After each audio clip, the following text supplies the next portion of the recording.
A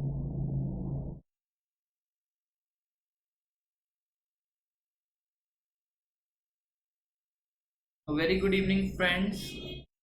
Welcome to your webinar on machine learning. I welcome everyone who is joining this webinar.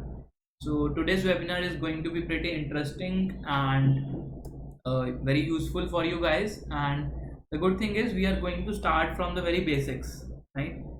So, today with me, I have Rajkishore Bhaiya, who is a graduate from IIT Patna, and he's a computer science graduate. And along with me, I also have Lakshay Sachin, who will be taking up your doubts on the chat, right?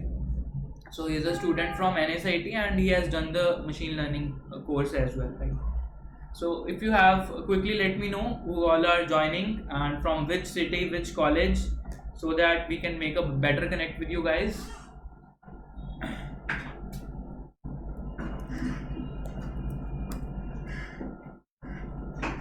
Yeah.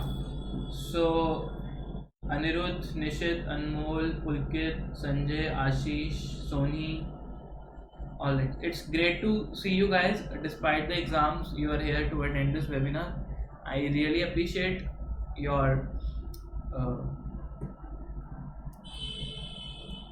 dedication to learn new stuff, new things.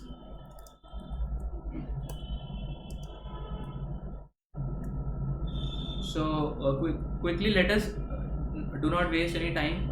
Let us start with the webinar part, right? And just give me a minute, and we are starting with it, right?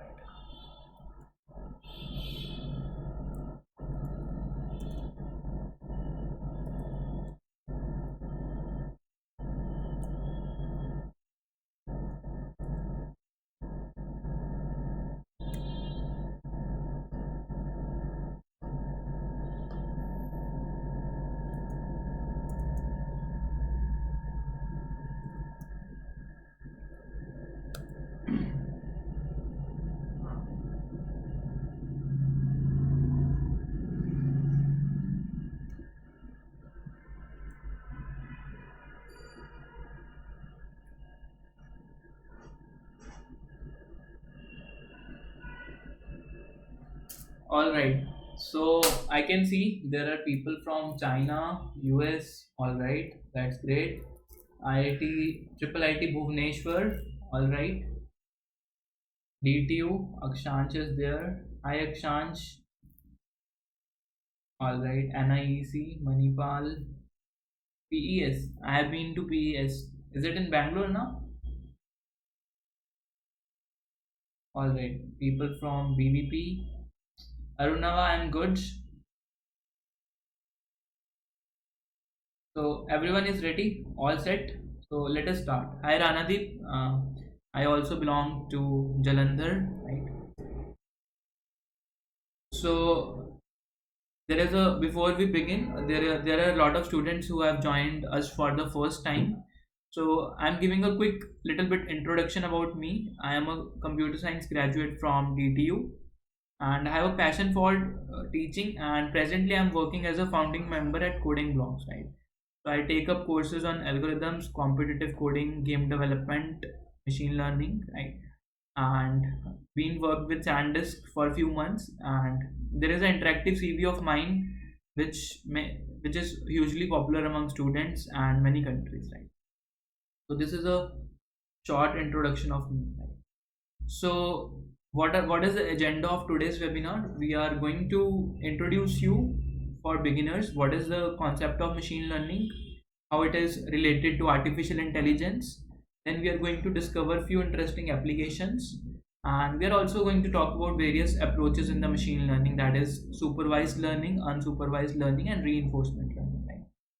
Most of the session will be a hands-on session. We will be working with Python, we will be working with NumPy, Matplotlib, and we will build your first you will be able to build your first machine learning algorithm, and which is the k nearest neighbors algorithm. And we will also work with a very interesting dataset called the MNIST datasets, which is a dataset for the handwritten digits, right? So we will apply this algorithm to identify which digit it is, right? So this is what we will do in the live project.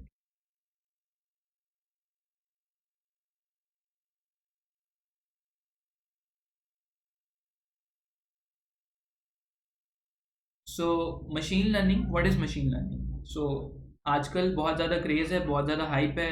Most of the highest paid jobs are in the field of machine learning and AI. So why this the hype? So machine learning is a subfield of artificial intelligence which is concerned with algorithms that allows computer to learn, right? So as the name suggests, so ML comprises of algorithms that allows computer to learn, right? So in simple terms, you can say it gives predictive power to the computers. So we are giving an ability to computer to predict things, right? So why the hype is there? Because earlier we are we were not generating that amount of data. These days, every day we are generating a lot of amount of data. Even this webinar videos are being uploaded on Facebook, YouTube, WhatsApp. So data is being getting generated, and we need some algorithm which help us to find some interesting patterns inside data, right? So let me also explain you what is the difference between machine learning and an artificial intelligence, right? So basically, AI is a system which interacts with the surroundings. For example, you have a self-driven car. So it is a AI system which has some sensors to collect data from the surroundings, and to process this data, we make the use of machine learning algorithms. So machine learning is called the brain of AI, right? So if AI is a system, then ML is its brain, right? And using this algorithm, we will find an appropriate answer, and which is sent back to the surroundings via the appropriate medium. So let us consider one example of self-driving car. So it is an AI system, right?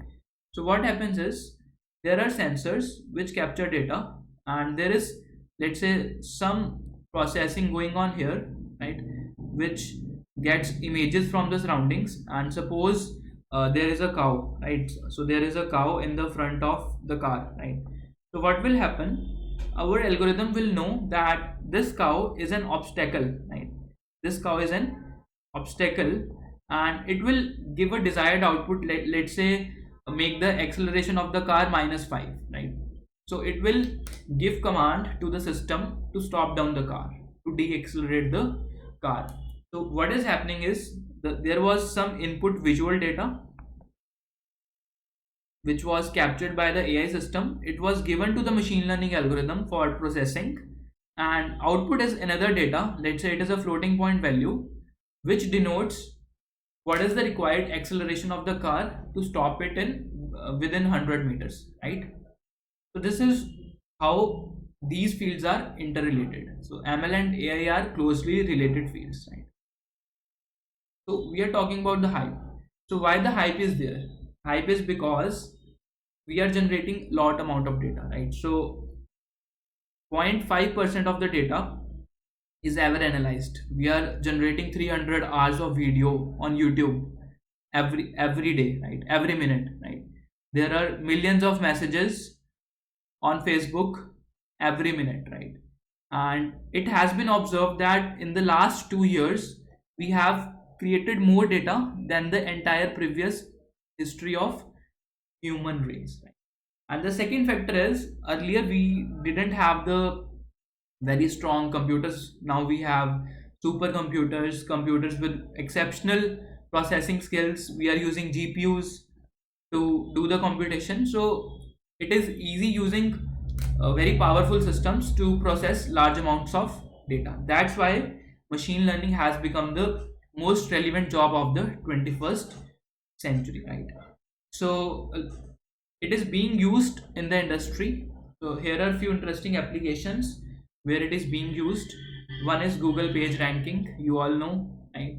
Then Google natural language search queries. What does this mean? So you just earlier you used to type the exact word which you want to search, right? Now you can type a query in natural language. Who is the Prime Minister of India? What is the time in my city? Right? So these type of queries Google is being able to understand, right? and there are suggestions on Netflix. You then the dating app Tinder using machine learning to make relevant choices. Self-driving cars, you already know. Political campaigns use the machine learning algorithms, so to find out what kind of sentiment of people is there, it is in the favor of their party or is it against their party, right? Then you must be using Gmail. It uses spam filtering. It classifies if the email is a genuine mail or it is a promotion or it is a social mail, right? Or it is a spam, right? And then Google AdSense, it shows you relevant ads based upon your search history. Bioinformatics is one interesting field where ML is being used to predict cancers, tumors, scan x-rays. So IBM made a very interesting bot called Watson bot. So this bot was capable of predicting all sorts of diseases. It is being used in various hospitals in the world, right? So it is again a application of machine learning. Apple Siri, you all know. Then there are chatbots like Tay, which was by Microsoft. Now recently Microsoft launched Roo, right? Even you are using ML at home, Google Hello is there. Everyone is using Snapchat. You add filters to your face. Then Amazon Alexa is there. You tag people in the Facebook tags people in the photos. Then Prisma was there, right? And you get recommendations on Amazon, Flipkart, and many more. So these are the very interesting applications of machine learning, and there are a lot more, right? So I've covered a few of them. So this is the Prisma art, right? So you get a simple image, you convert it into an artistic image, right? How do you convert it? By using the uh, technique called neural networks, right? So using neural networks, you can convert any image into a artistic image, right? So this app got very popular, right?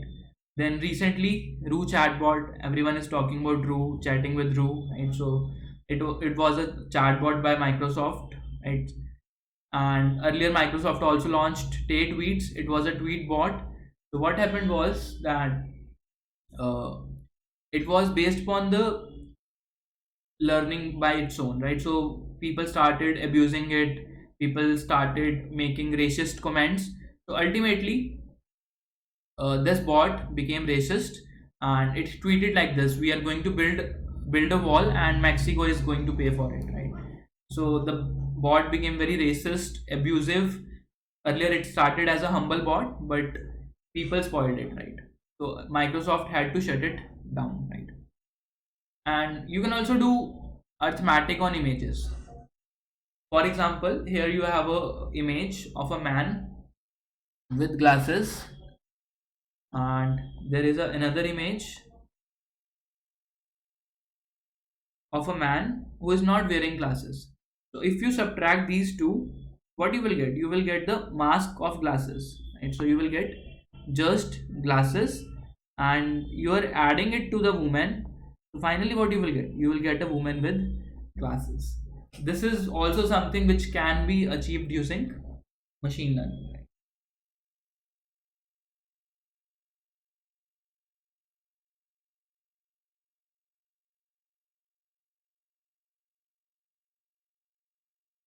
All right. So earlier, what happened was you go to the photographers to get your images colored. Now this is again being done by machine learning. For example, in this image, you have a what you did is you gave a black and white image. This was the image which was given to the algorithm, and this is the image colored by the algorithm, right? So automatically coloring of black and white images is being done using machine learning, and this is the actual image, right? So why the color of the grass is green? Because our algorithm, when it recognized various textures, it find most of the textures of the type grass are green in color. That's why it learned that the grass is green. But in the actual image, it was brown, right? So output may vary slightly based upon what kind of learning or model you have given, right? So again, this was the input image, this was the output image, and this was the actual image, right? So this was the input and this was the output to the algorithm.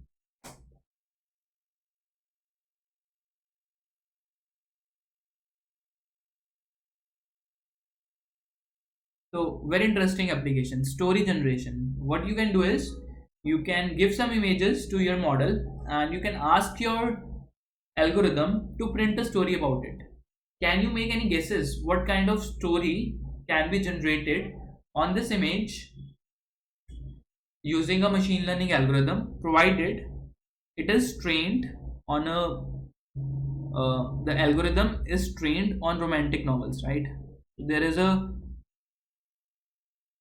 algorithm which is trained on romantic novels, and you give some stories, you give some image to it, and it identifies what all components are there, and it makes a random story. So can you give any one liner about this image? I'm waiting for your answers.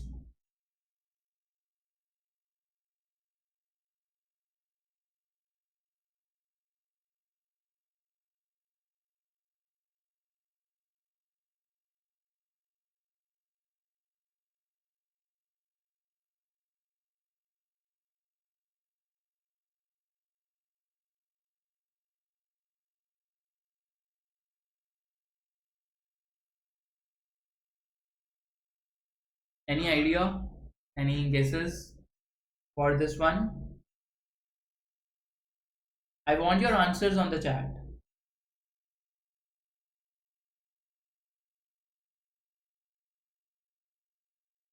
Kunal says hug. What about other people? Maybe you can give a short story about it. Short story about it. Sumo fight. Make it romantic. Your algorithm knows how to write romantic novels. Then you should also give a caption which is a romantic one. हाँ हाँ, cake ने बहुत अच्छा दिया है. तुम नल्ले बेटा ना बाप बचे ना बेटा. This is funny. Feel the heat, Akshan says. Alright. So let me show you what is the answer that our algorithm generated is. So let me show you. So algorithm generated this story. He was a shirtless man in the back of his mind, and I let out a curse as he leaned over to kiss me on the shoulder, right? So he made the entire thing romantic, and he wanted to strangle me considering the beautiful boy I would become wearing his boxers. Now there are various components the algorithm has figured out, right? So what are the components? So since the algorithm has been trained on images as well, it figured out that the man is wearing some boxers, and it is a shirtless man, right? These are the observations that have, and it is looking like they are kissing, right? And boxers he has figured out, and shoulder he has figured out, right? And shirtless man. So you can see how the algorithm automatically knows what is happening inside the image.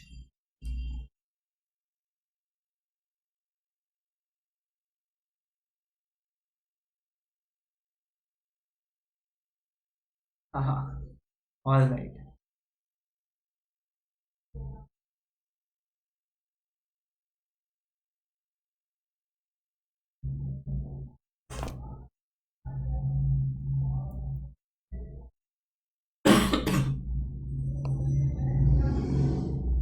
Now there was very recent story about AlphaGo and Lee Sedol, right? So AlphaGo was a very complex game in which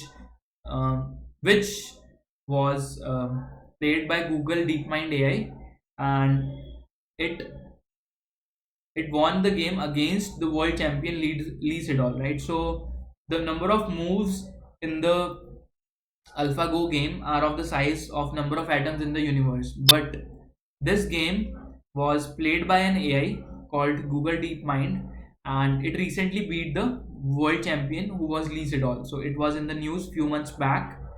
So again, you can use AI or ML to build intelligent bots, games, right? And there are games like these which also use machine learning, right?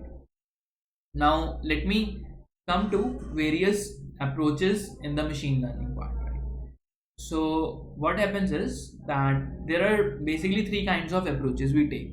The first one is the supervised learning. Right? So what is the meaning of a supervised learning? That our algorithm will get a labeled data, a set of labeled data, which is called the training data, right? And there will be labels like these are the labels, right? And we make predictions on a set of unlabeled data, right? And you can say this is a testing data or maybe a validation data, right? And some of the examples of supervised learning are you are filtering, spam filtering in emails can be made using uh, supervised learning. Obstacle detection, you want to classify fruits, right? So what is happening is we have an algorithm which is trained on a model, and this is model is based upon various parameters called features. Let me take an example of lemons and oranges. Sorry, lemons and apples. So if I talk about, I want to classify these fruits based upon two parameters. I am going to talk about color and I'm going to talk about the sweetness, right? And the scale of these values is from 0 to 1 and 0 to 1. So if the color is, let's say, 0.1, so it means it is slightly yellowish in color. And if the color is 1, it means it is moving towards deep red. So a low value of the color means it is yellowish, a high value of the color means it is reddish. Similarly for the sweetness, a low value of sweetness means it is sour, and the high value of sweetness means it is very sweet, right? So if you carefully analyze this data, the fruits named as apple have a high value of color and lemons have a low value of color and sweetness. So lemons are yellow in color and are less sweet, they are rather sour, right? So this kind of data is being given to us, and we are given an unknown fruit. We are given the parameters of an unknown fruit, and we have to classify if it is a lemon or it is a apple.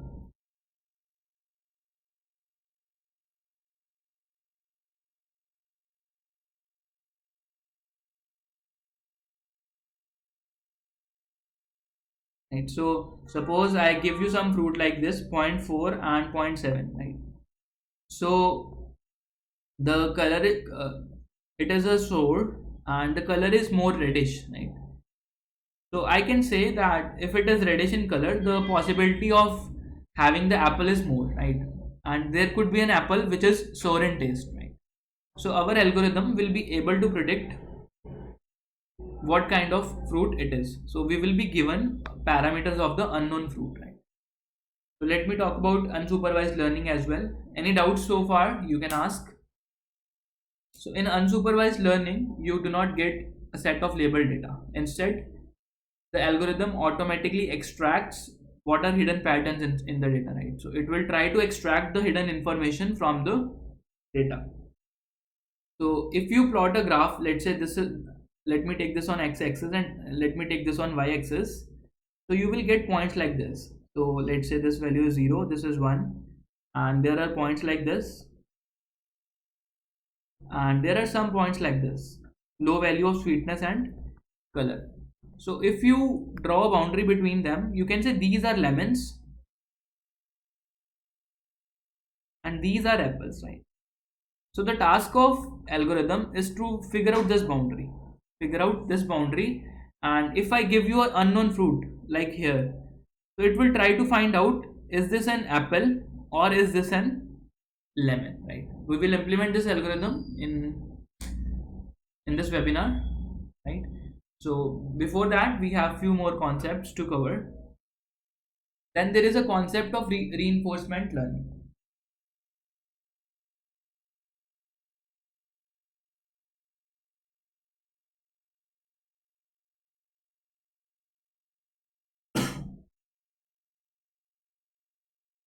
So Nilesh is asking parameter values are given in terms of probability.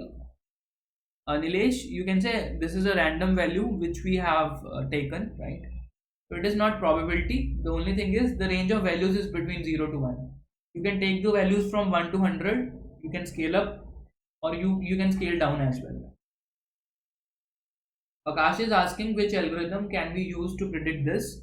So we are going to use today KNN algorithm to predict this.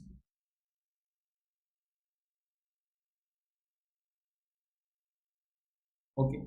So another approach towards machine learning is reinforcement learning. So in this approach, there is a feedback element. What it means that for every move, your algorithm will get some feedback, right? And it is based upon the idea of reward, right? Suppose there is a game of chess. There is a game of chess, and there is a queen here, right?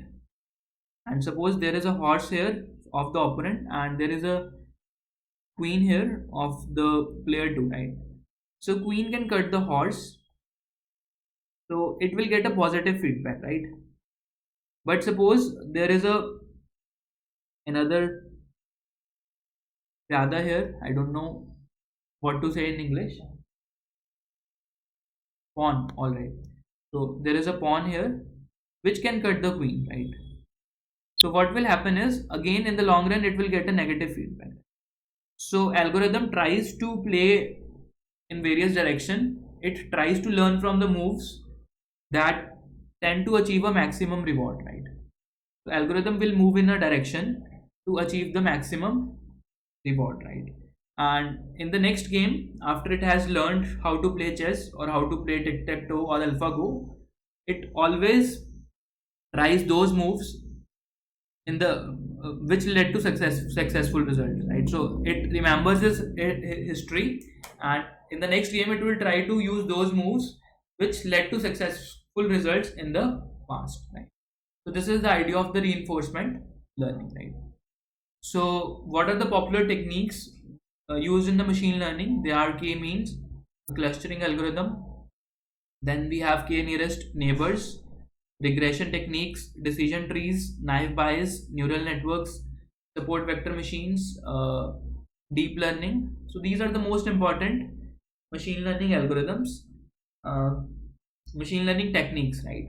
So today we are just going to cover one technique, which is the k-nearest neighbors technique, right? And if you want to go more into all the techniques and build the projects which I have shown, you may join some online or the classroom course of coding blocks on machine learning, right? And there are few open source packages you can which provide you inbuilt algorithms. These are scikit-learn, TensorFlow, PyTorch. Maybe you can also use some of these uh, packages to directly work on your data. But today we are going to build things from the scratch.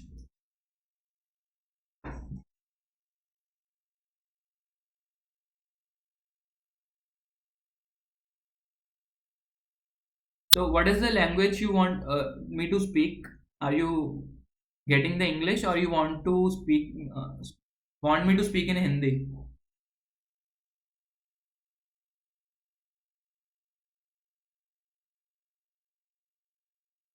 All right.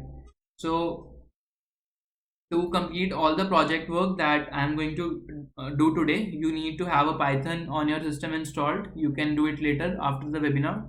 You need to have a pip, you need to have a Jupyter notebook, you can have NumPy, Pandas, Matplotlib for plotting graphs, right? Then let us start with few Python basics. And I'm not going to teach Python from the very scratch. Instead, I'm going to take up important topics which you will need in this webinar.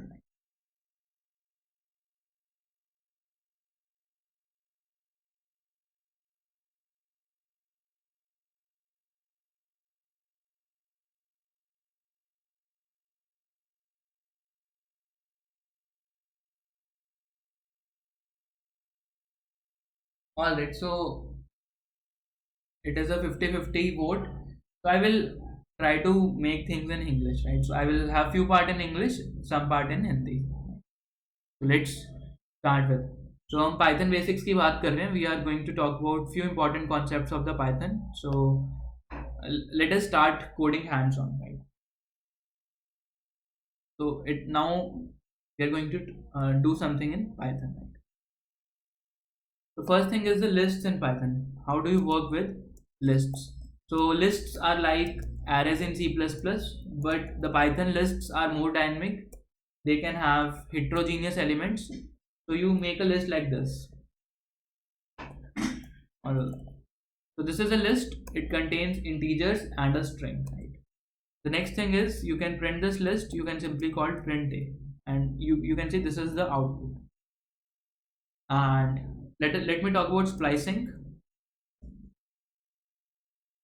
in lists. So what is the meaning of splicing? Slicing, sorry, it is slicing. So suppose you are given a list like this. This is a list, and you want to pick a partial part of out of it, right? So what you can say, suppose you want a part from here till here, right? So this is the zeroth index, first index, second index, third index, right? So you will write array of 0 to 4. 4 because the syntax is something like this: a of s colon e, and e is not included. So if you give this index, so you will get all the elements before this index starting from the element 0. And suppose you do not give anything, so if you write simply like this, so it will give you all elements. And suppose if you write something like this,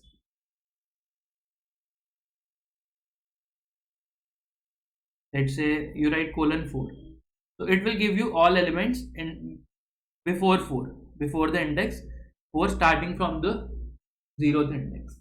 And suppose you write something like this, 2 to nothing, so what it will give is it will give you all elements starting from the 2 till the last element, right? So let us try these operations on our lists. Suppose I want to print the elements from 1 to 2, so it will give you only one element, 2, which is the this element. And suppose I want to do print a of from 2 to all elements, so this gives you this much part. Or maybe you can try like this gives you the last 4 elements, sorry, the element starting from 0 before the 4th element, right? So you got all these elements, and if you do this thing, this will give you the entire list. So these are the basics of lists. You can also add some more elements, and maybe you can also sort it. We will also come to sorting very soon. Let me talk about dictionaries in Python.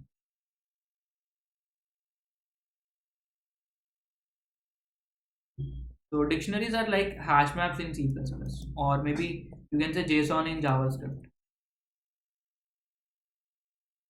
Okay? So suppose I want to make a hash map of fruits and their prices. I can say prices is a hash map which contains following things. Right? So using curly brackets, you make a dictionary, and here you put the key. Key is, let's say, mango, and the price is 100. And you can also put some more fruits into it. Price of apple is, let's say, 120. And let's say you can put banana, and suppose there are multiple varieties of banana which have different prices. So a value can be a array, or it could be another dictionary as well. Right? So this makes a dictionary. So if I do print type of prices, what is prices? I will see it is a dictionary. Right? And suppose I want to print price of mango, I can simply say print prices of mango. This will give you the price of mango, which is 100. And suppose you want to iterate over all the keys.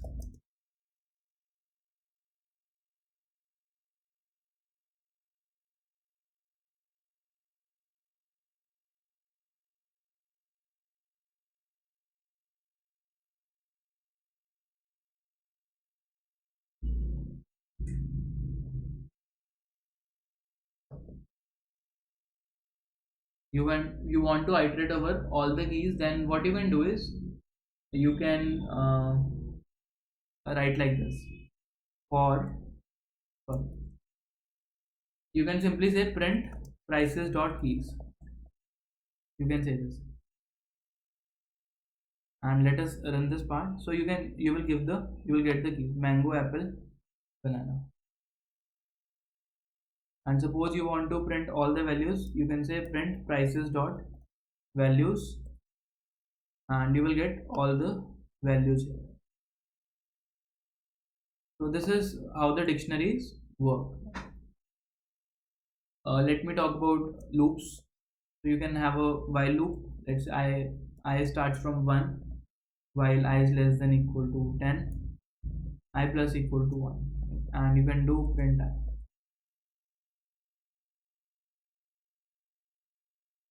This will give you all integers from 1 to.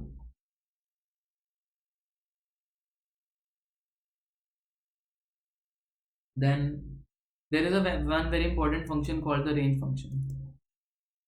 Suppose you want to generate elements in a range, so you can simply call range from 1 to 10. So here 1 is included and 10 is not included. So what you will get elements from 1 to, and you can also give the increment, how much jump you want to take. This will give you only odd numbers, so it is taking a jump of 2 after every value, right? So this is the range function. You give start and the jump. These are the three parameters you give it. And suppose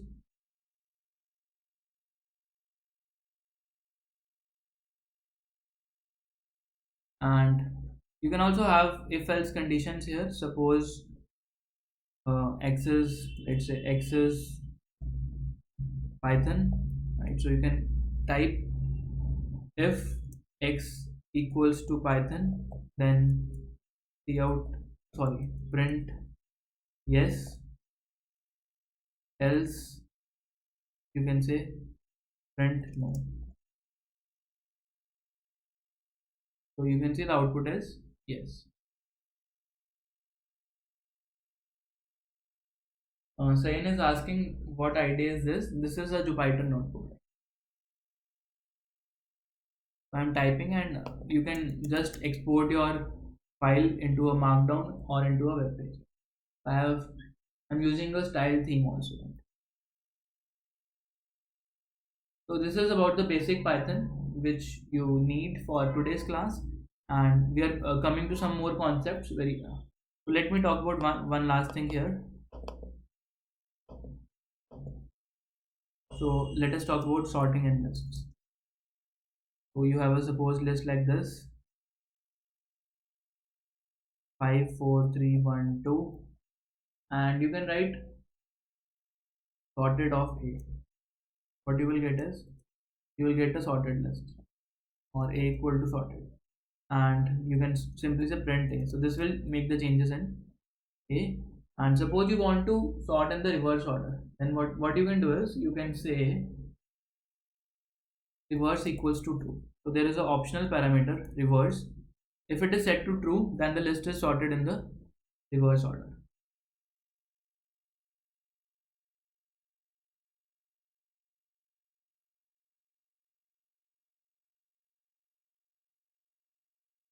So let us do some maths here now.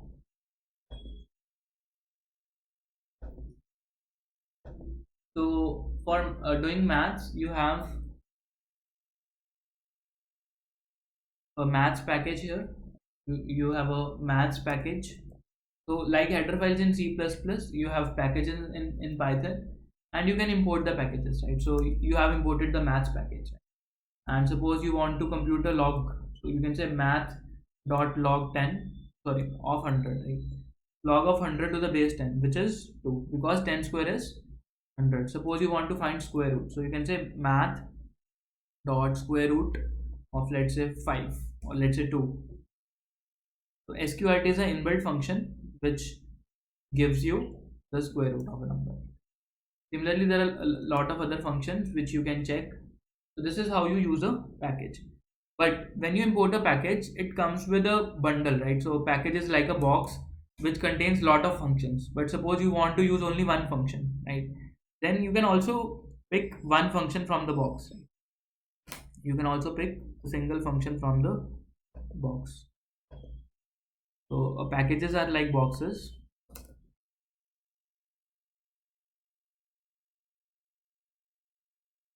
and instead of getting all the functions, you can pick out one function from the box. So what is how to do this? Let us also see this one. So instead of importing the entire maths package, you can have a from math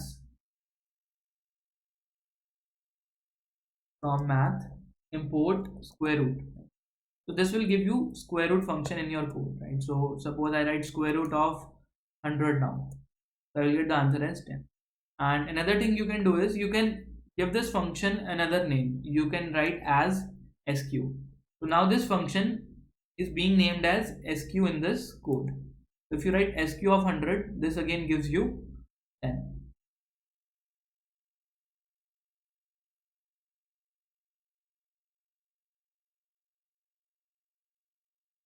Karthik is asking me lexicographically कैसे sort होगा.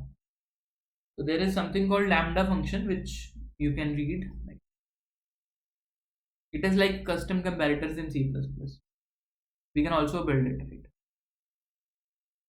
So this was the basic Python and the maths which we need. Let us come to the scientific computation part, right? So to work in Python, to work with machine learning, we need to do computations at very fast level, right? So we have a specific library for doing this, which is called NumPy, right? So we are going to work with NumPy, which is a library actually written in C and has a Python interface. So you are calling the function from Python, but the underlying code is in C because it is very fast. We are not using Python because Python is a slow language. So we are just calling the function and the computation is being happening inside the C code. And the good thing is it makes use of, so it uses CPU. There are some other libraries which work on GPU as well, right? But the thing is it is written in C and it is very fast, right? So the first thing is, how do you create arrays in NumPy? So let us talk about creating arrays in NumPy. So let us see. So you want to make an array of 4 elements. You can write arr equal to np.array, and these elements are 1 2 3 4. These are the elements, and you want to check what kind of array is this. So you can say print type of arr. Sorry, the first thing is I have to import this package as well. So I have to import, let me first do some imports here. So import numpy as np. So I'm importing the numpy package and I'm naming it as np, and I'm also doing some imports from Matplotlib. So we will be plotting some graphs. So Matplotlib is the package which contains the pyplot function for plotting graphs, and we are naming it as plt, right? And since we want to build our graphs in the same window in which we are, there is a thing we have to write matplotlib inline. So if we do not write this line, our graphs will open up in a separate window, which we do not want. So we want inline graphs, जहाँ पे हमने code लिखा है वहीं पे हमारा graph भी बना आ जाए. So NumPy is for your working with matrices. Matplotlib is for your working with graphs.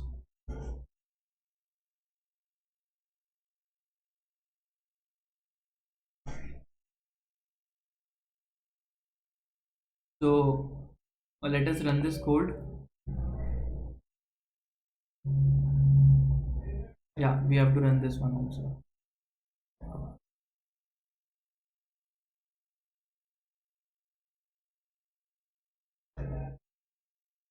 So you can say this type is nothing but a ND array. So the type of arrays in NumPy are called ND arrays, right? So this is a NumPy array. The special thing is it is of fixed size. It is not dynamic. So whatever size you have created in the beginning, it will have the same size. It will have the same size.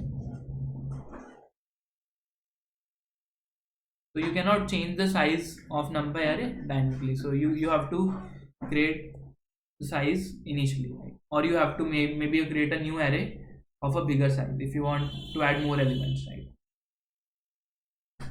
So let us try to make some 2D arrays using NumPy. So let us talk about 2D arrays in NumPy. So there is a special function in NumPy which creates an array of zeros. So suppose you want to create a NumPy array, you can simply write np.zeros and here you give the size.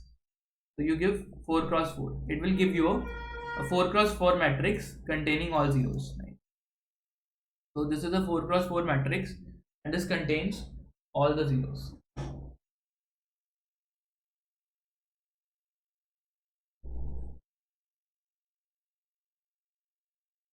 Matplotlib inline you will come to know, don't worry. I will tell you about Matplotlib inline, don't worry.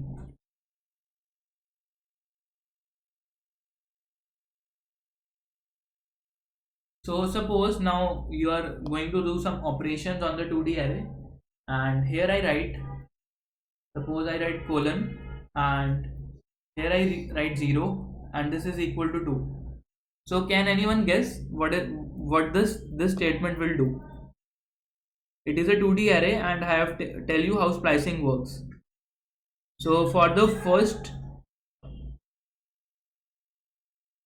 part I am using a colon and for the second part I am using 0.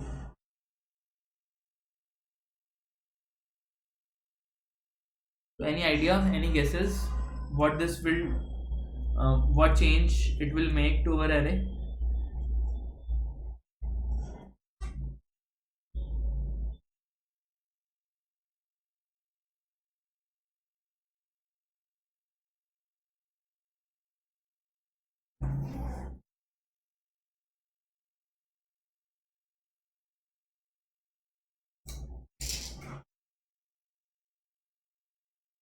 Hani says print the last two columns. No, it is not correct.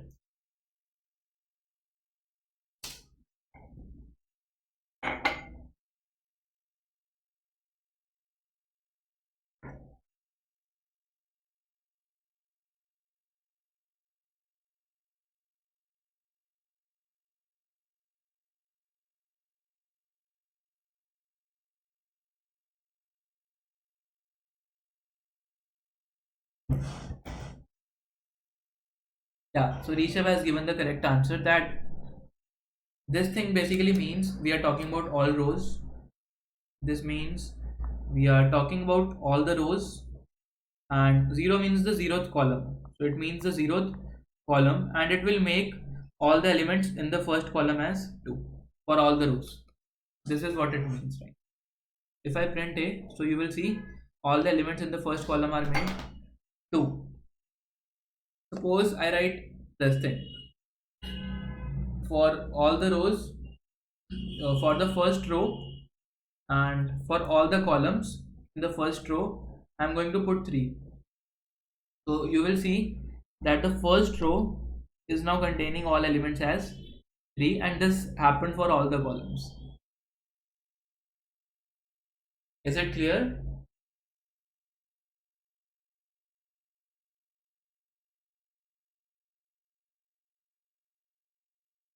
Is it clear to you guys? Let us do some more work in NumPy.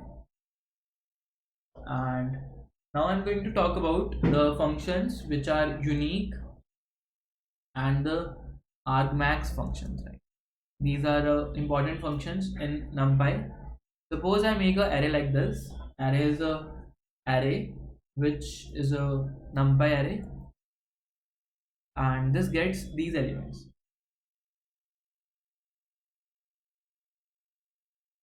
So suppose these are the elements in the array, and I say I take another variable b, which is equal to np dot unique, and I get the array and another parameter. Oh, okay, let's first run this code, print b. So what this gives is, it gives the set of all unique elements. So np.unique will give you all the unique elements in the array. Now there is another parameter which is written like this: return underscore counts equal to true. And now let us try to print b. So this gives a tuple, right? So what we are getting is, we are getting the elements followed by the count. So sorry, this is the element and this is the count of 1. So count of 2 is 2, count of 4 is 2, count of 5 is 1, count of 7 is 2. So this array is giving you the count, and you want to figure out what is the element with the maximum count. So you can simply say, or if you want to figure out what is the maximum count, so you can write print b of 1, which refers to this array, and you can call the argmax function. Let me put 1 7 here as well, and this function is like this.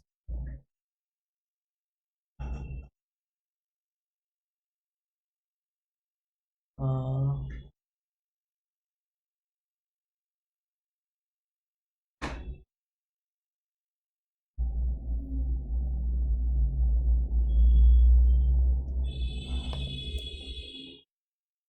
okay, so I have put a comma here.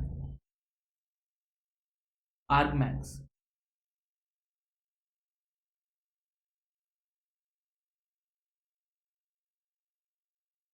Oh, all right, so it is 7 here, right? So this gives you the index of the number which is at the highest position, right? So which is occurring maximum times. So 3 is occurring, 7 is occurring 3 times, so 5 is the index of 3 and 5 is also the index of 7. So you are getting the index of the number which is occurring highest times.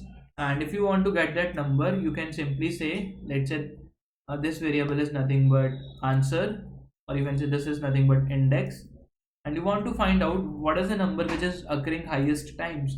So you can say print b of 0 of index. So you get 7. 7 is the number which is occurring maximum times.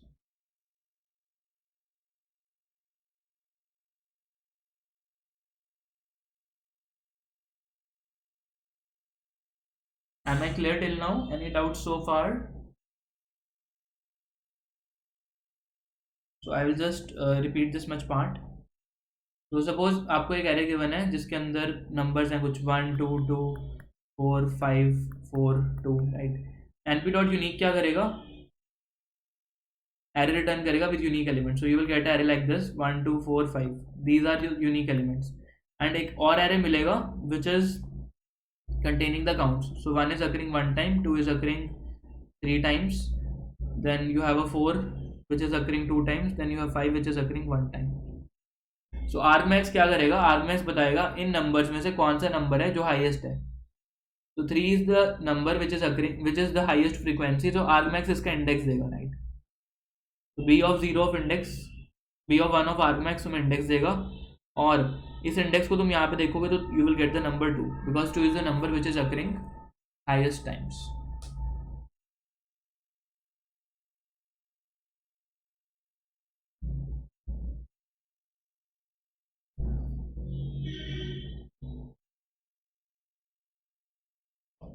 All right.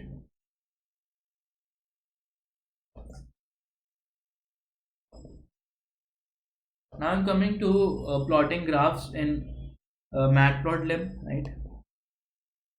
So let us make a NumPy array using the range function.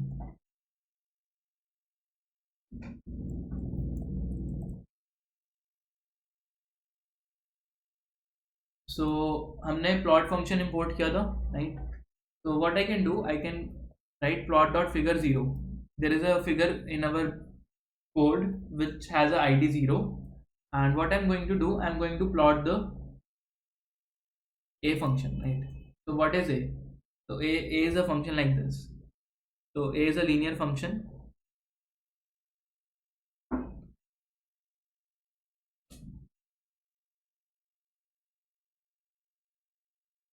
So a is a function like this. 0 contains 0, sorry, 1 contains 1, 2 contains 2, 3 contains 3, 4 contains 4, and so on, right? So this is the function, because range will give you array from 1 to 100, right? And if there are only one values, then these are mapped with the index. So this will become x and this will become y. We are basically going to plot the graph of y equal to x. The plot function effectively plots the graph, and you can call this show function to show the graph. So you can see this graph is like this. This graph is like this. So suppose you want to do some styling. So I have a Jupyter notebook installed. Jupyter theme installed, and I'm going with the black theme. So there is one more function for the styling which you need to call. Spelling mistake.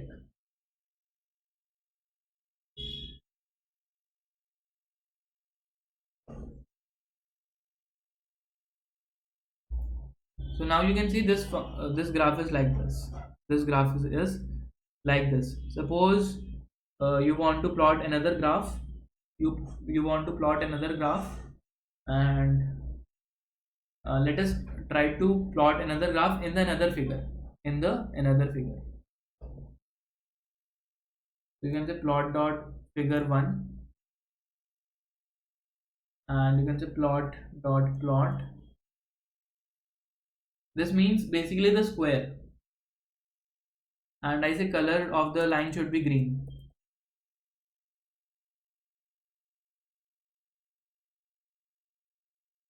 So you will see this is the figure 1 and there is a green colored line, and this is a parabola kind of graph because I am plotting indices with the square of the values, right? Are you getting this thing? This double star means we are doing the square, right? Suppose you want to do the cube, you can also do the cube. So you can write a double star 3, and let's say the color is red, and I'm going to plot in the figure 1. So figure 1 will have now two graphs. So red line is the graph for the cube and green line is the graph for the square. It is a parabola, but since the values are very small, you are seeing it like this. So Utkarsh, plot dot figure 0 means which graph we are talking about. So figure basically means the graph ID, in which graph we are going to plot. So we give every graph ID. So this is for the second graph, and this is for the first graph.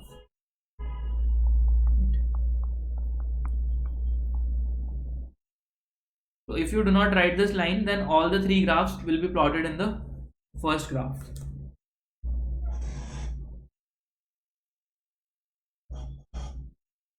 What is the parameter in the figure function? So this parameter is the ID of the graph, right? So you say this is the 0th graph and the second graph is the first graph. So this denotes the ID.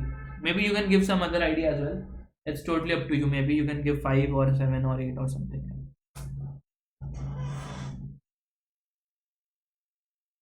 As many as you want, right? So this was about the basic Matplotlib.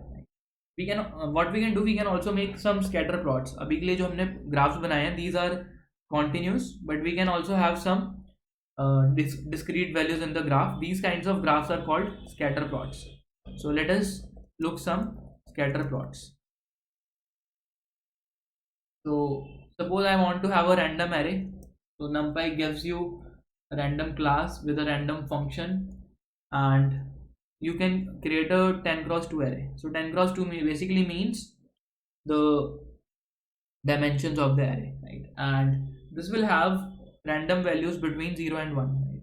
This function generates random values in the range 0 and you can say I want to make a plot dot figure 0 and ये array दिखेगा कैसे इसकी बात कर लेते हैं. Let us talk about how this array will look like. So there are 10 rows and 2 columns. So there is an array which has 10 rows and 2 columns. So here you will have x1 y1 x2 y2 x3 y3 and so on, similarly up to x10 and y10. So इन दोनों को use करके मैं एक point plot करूंगा अपने graph पे, इसको use करके मैं एक और पॉइंट प्लॉट करूंगा, right. This is what I am going to do. Suppose let's say I want to plot a single point, right? So I can say plot dot scatter and here I give a single point, let's say 10 comma 2 and let's say the color is yellow. So you can see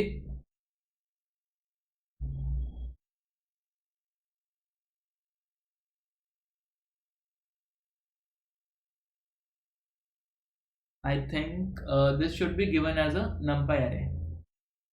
So x should be 10 and y should be 2.2.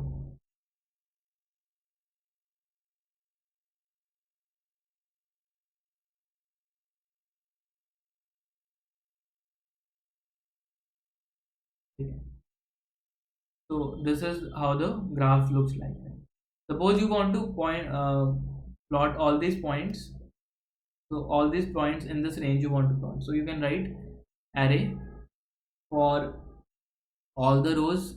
The value of x is the 0th column, and y is for all the rows. The value of y is the first column. So this will plot all the points on the graph. So you can see the values are from 0 and 1, and you can have some more number of points. Let's say you want to plot 100 points. So similarly, this will give you more number of points. So plot.scatter basically is scattering the points on the graph. It is used for generating a scatter plot, right? So is this clear? And you have to write plot.show. Now it is fine. So we are using the scatter plot. Any doubts so far?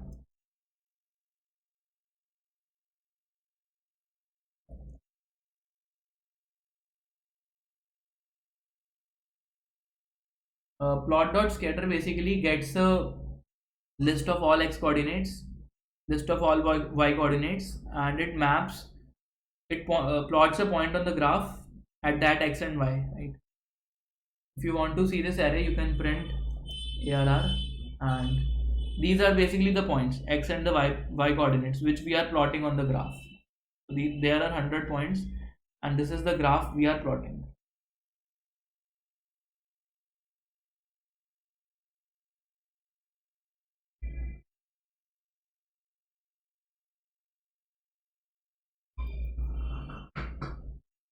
And there is one more thing which you can say is shape of the array, right? So shape basically means the size of the array, right?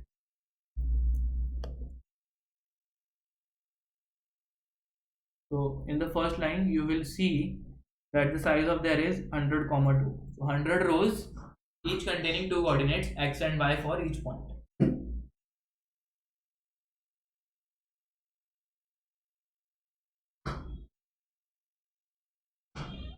Arguments. So in the scatter, the first parameter is the x coordinate because it is at the 0th column, right? And I am passing it for all the rows. Second parameter is the y coordinate. The third parameter is the color of the point I want, right? What color I want to use in the graph. So this is the 0th column and this is the first column, and this basically means for all rows. For all rows for all rows the first column, the y coordinate, right?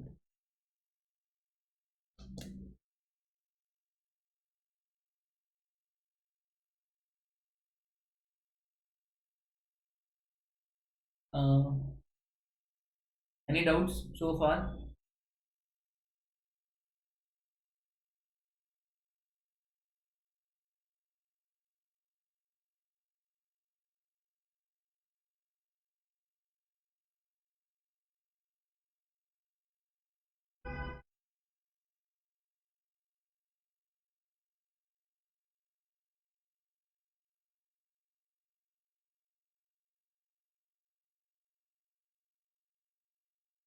All right. So let us proceed to another topic, which is mathematical expectation. Sorry, probability distribution and random variables, right? So this is an important concept used in machine learning and mathematics. The first concept is a concept of a random variable. So what is a random variable? So a random variable is a variable whose values are numerical outcomes of a random experiment, right? And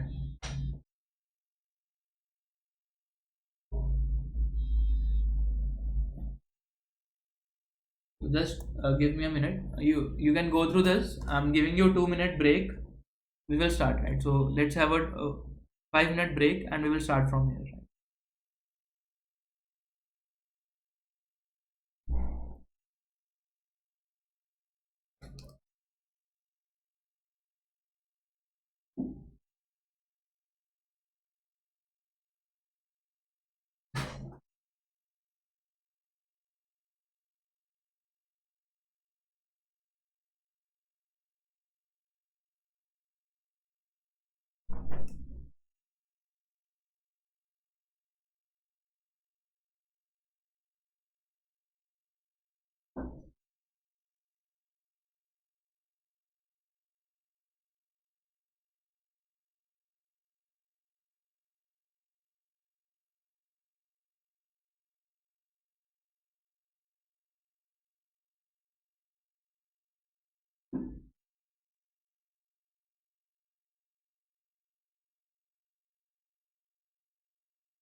Yes, guys, we are continuing. Don't worry. Everyone is back.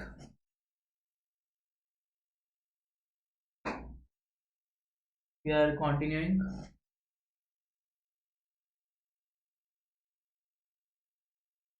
Alright, so we were talking about random variables. What is a random variable? So, a random variable is a variable which is an outcome of a random experiment, right? So, for example, it could denote what is the number of characters in a particular book in the world or in all the books in the world, and it could also denote what is the length of movie names in all the movies released so far, and it could also denote the outcomes of a dice throw experiment, right? So any phenomena which generates some outcomes, and if we do not have an idea about the distribution of the phenomenon, matlab, if we do not have the idea how the distribution of the output will look like, we say there is a very popular form of distribution called normal or the Gaussian distribution, right? So it just says that outcome, if you plot a graph between, let's say you plot a graph between a random variable x, right, and let's say it is the probability of x, right? So for this case it is same for all the values of x. However, in real life examples this is not a case.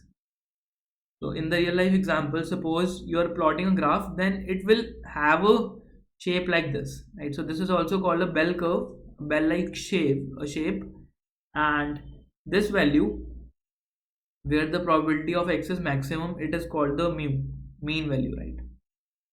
And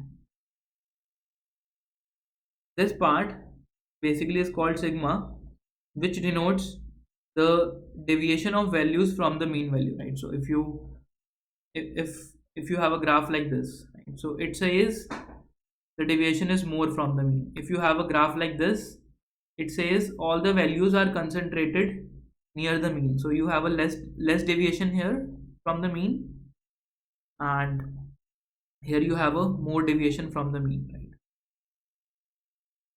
So this is the graph when we are talking about a single random variable x, and we are plotting probability of x, right?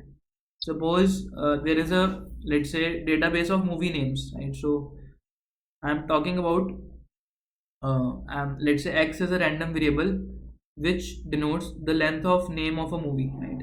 Length of a movie name, and px denotes what is the probability that a movie name will have these many characters, right? So px is the probability, right?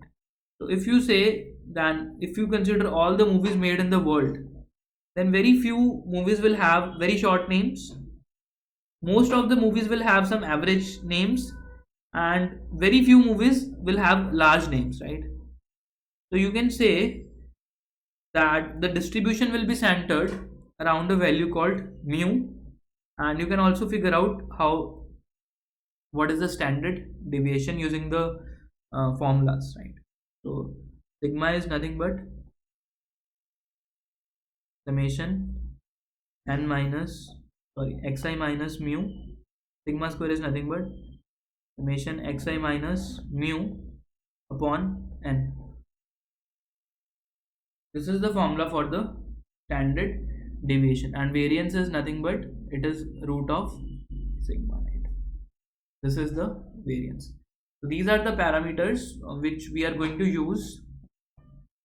So the thing I'm trying to explain is that normal distributions are very important in statistics because they are used in natural and social sciences to represent real valued random variables whose distributions is not known. Suppose I do not have the data set of movies, but I want to predict how the curve will look like. So I can say curve of every data set will look like a Gaussian curve.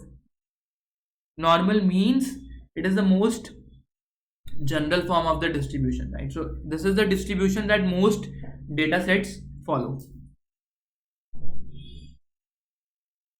Are you getting things so far?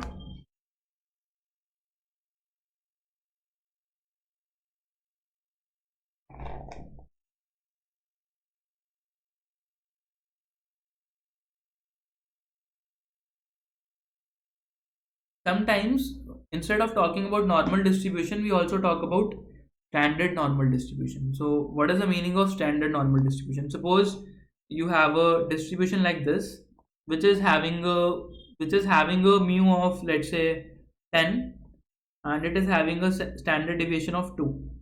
Let's say sigma is 2. So what we do to convert it into a standard normal distribution, we first make the mean 0 and we also make sigma equal to 1. So standard normal distribution is a normal distribution with mean value as the 0 and sigma as 1, right? Why it is needed? Suppose you are having 5 kg apples and the price of these apples is 100 rupees, right? And you are having 3 kgs bananas which are costing 90 rupees. You want to figure out which one is costlier. So can you directly compare these two? No. What you will do, you will figure out for 1 unit of banana it costs 30 rupees, 1 unit of apple cost 20 rupees. The same goes with the distributions. Suppose you have a distribution of apples which is rated on a different scale, distribution of lemons which is rated on a different scale. So what we do, we try to standardize our normal distribution, right? So what I do, from the normal distribution n, I will subtract mu.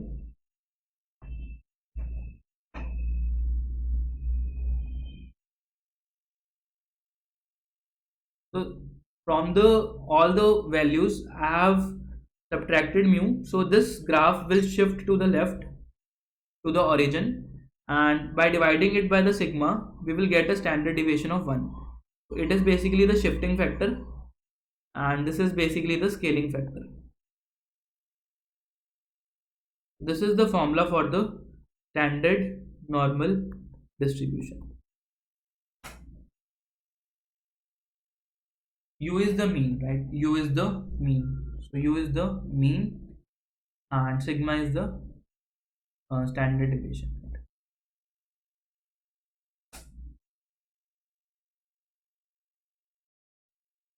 Don't worry, we will see the examples.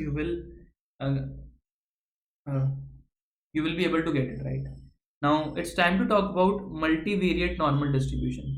So far जो भी अभी तक हमने बात किया है, that is in the only in one dimension, right? So we are taking only one variable x and we are plotting its probability p of x. Suppose there are two variables, right? Suppose there are two variables or two features, right? Features is a better word. And we are going to talk about what will happen in case of a multivariate normal distribution.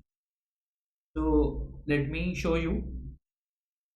So in this case you are having three x's, one for the values of x. Let's say this denotes the sweetness,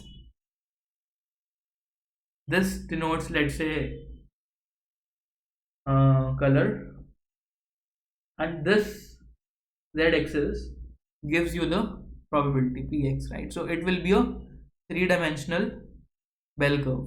It will be a three-dimensional bell curve. You can have in more dimensions, but it is always difficult to visualize, right?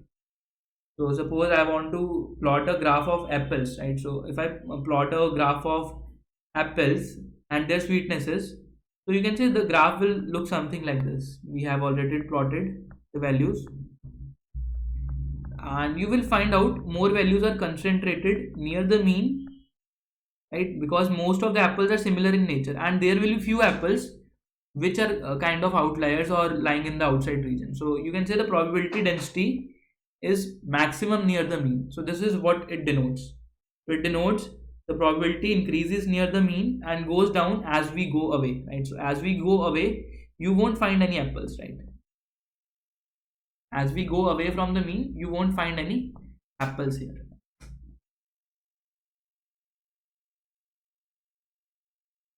Are you getting this? So this coordinate represents the sweetness, this represents the color, and this axis represents the probability that it is an apple, right? Probability that it is a apple.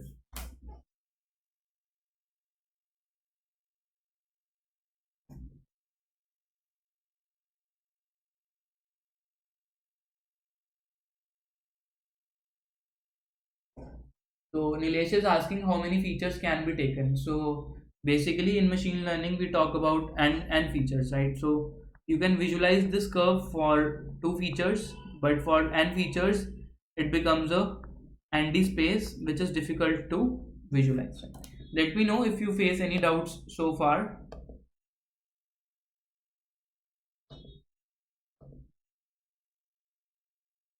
Let me know if you are facing any doubts.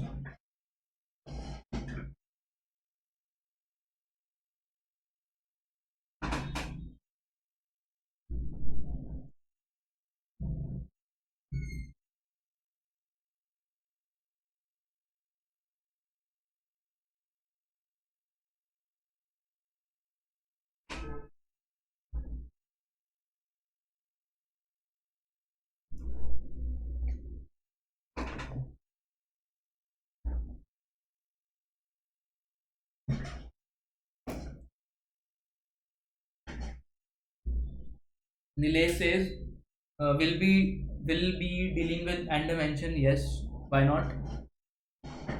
तो पहले एक algorithm right algorithm हम generic रखेंगे and this will work for all dimensions, right?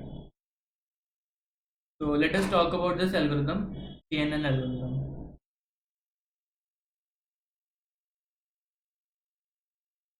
Let us talk about this k nearest neighbors algorithm. So there is some training data and there is some test data. For the test data you are going to predict a label and you are going to match it with the actual label to find the accuracy, right? So here you can see the feature vector, right? This comprises of the feature vector. So what all features we are considering while building our machine learning model, right? So in this example we have two features. One is for the color and one is for the sweetness, right? And this data is very less, so the first step is to generate or collect data, right? First step is to generate data or you can collect it, right? So since we do not have any source of collection, we will generate it using the NumPy. So let us generate it, right? But before going into that, let me tell you few more things.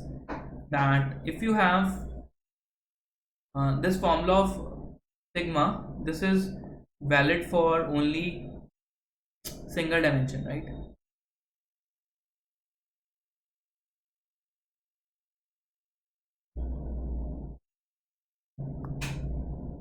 So this formula is valid for only single dimension, right? So one dimensional के लिए valid है.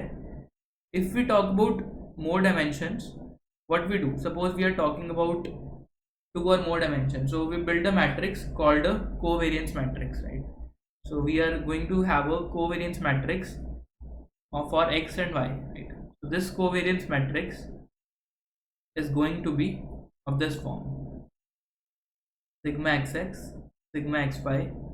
Here you can have either sigma yx or sigma xx because both will be same. So I write sigma xy and sigma yy, right? So let us try to analyze what these values are. So sigma xx means how the x parameter is depending upon itself, right? Sigma yy means how the y parameter is depending upon itself, and it means how x depends upon y or y depends upon x. The same goes for this one, right? So I can give you one example. Suppose if I change the color of the apple to yellow, right?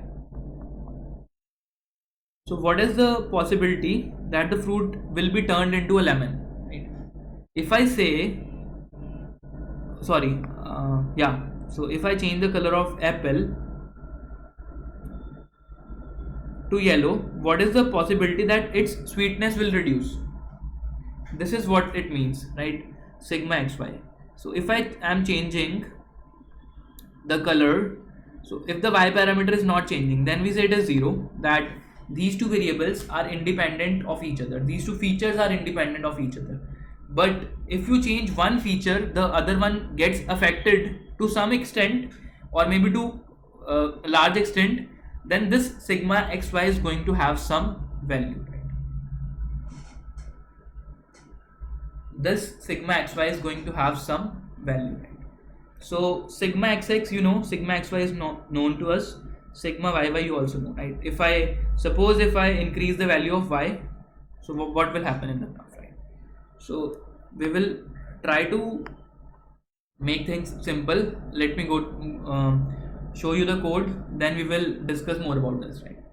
So what I'm trying to say is, there is a function to generate the distribution, right? You have a function to generate the distribution in NumPy, right? And this function accepts a mean, right? A mean of the mean value of the apples. The second thing it accepts is the covariance matrix.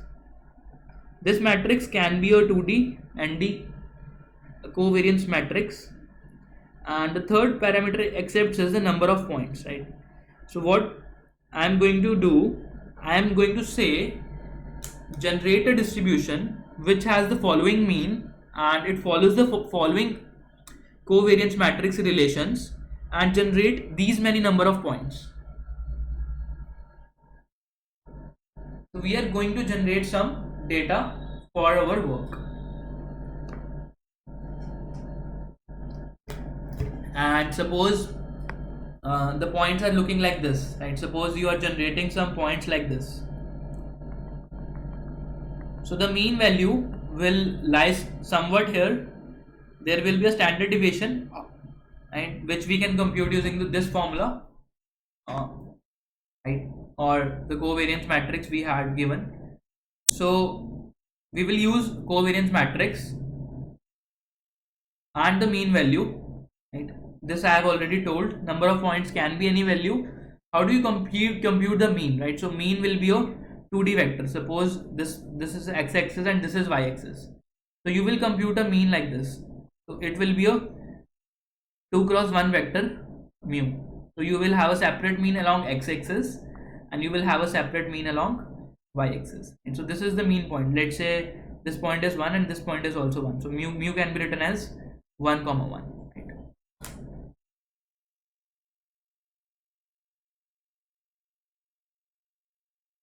Any doubts so far? Please let me know.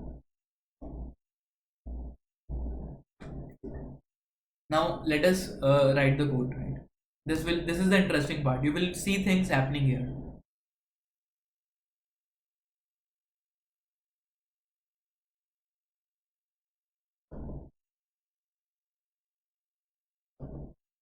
So I define mean as a NumPy array. So mean is a vector which is like this.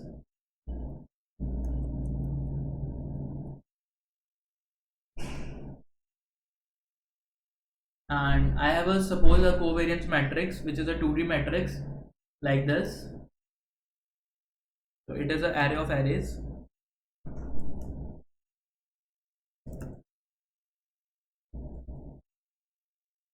So you are going to have 1.0. Let's say we give the identity matrix as the covariance matrix, right?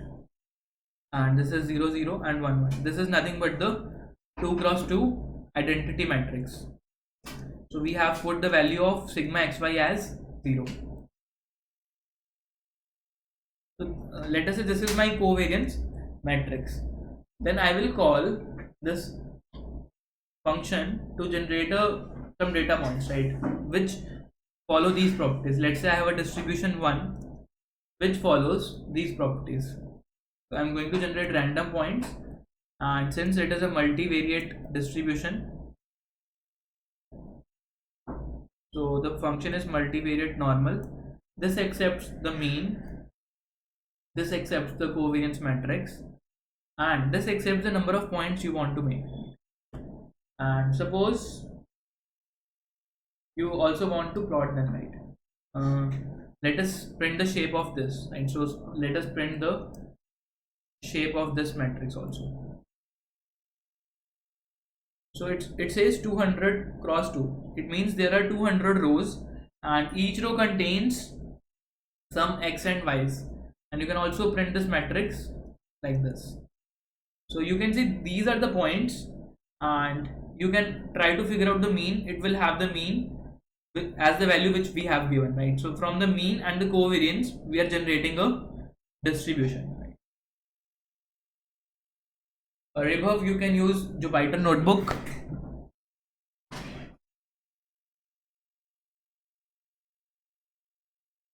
Let me have another let us first try to plot this, right? So I'm just going to comment it out. I do not need these many points. So let us try to make a scatter plot of these points.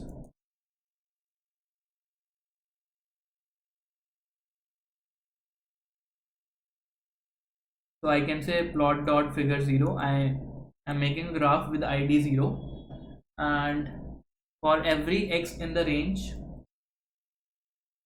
distance distribution 0 dot shape 0. It means we are talking about 200 rows, right? So it is a 200 cross 2 matrix, sorry, tuple. So so x will go from 0 till 199, right? And for every row I'm going to plot the point, right? So I can say plot dot scatter, make a point from this grid for all the rows, and the value of the column is 0, and you can say for all the rows the value of the column is 1, which gives you the y, and let's say the color is red. So this is the graph you got.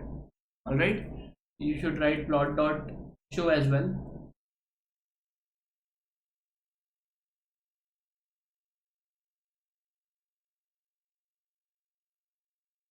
So if you carefully analyze that, it is a symmetric, it is almost like a circle with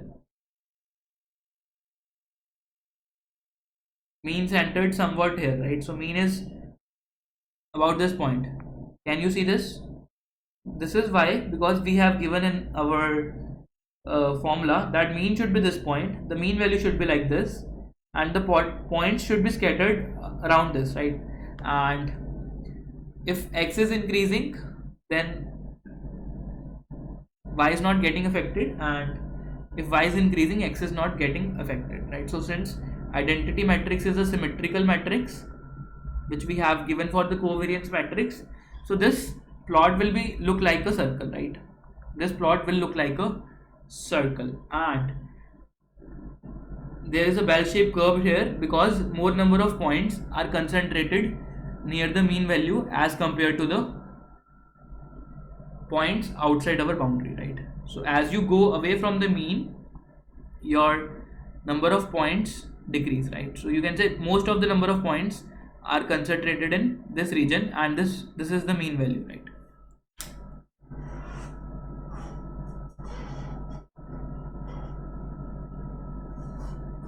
Let us try to change sigma. Let's say this value is now 0.45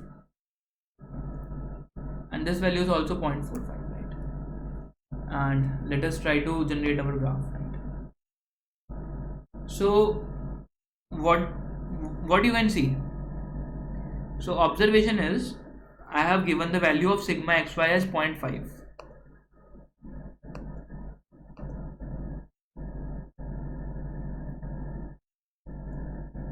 So sigma xy is now 0.5.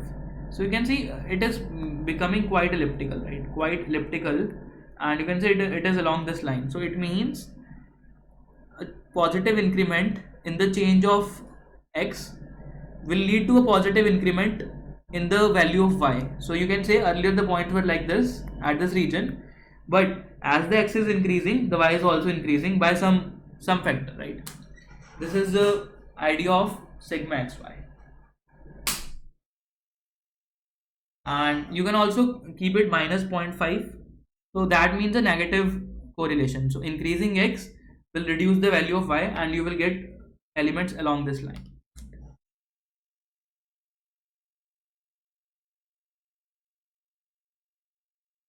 So let me try to make it negative and show you the output.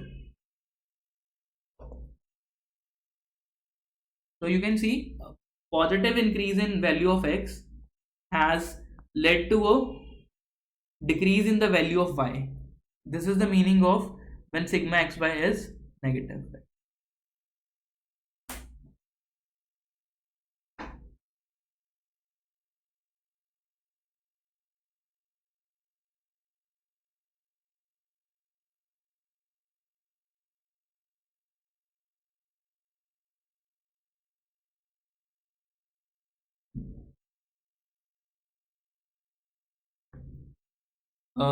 Okay, I will just draw the.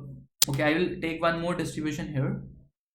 Suppose you have another matrix, another distribution which represents lemons, right? So suppose lemons are sold, so their average sweetness will be low, and they will also have some low value for the color, right? And we say red value is higher value and yellow is lower, and we say sweetness is having more value and the sourness is having a lesser value, right? So what I'm going to do, what I'm saying is that if I take all the apples here, and if I find out their average color, right, average color which is mu x, and I find out average sweetness which is mu y, and I know what is the correlation between the sweetness and the color, how changing sweetness changes color.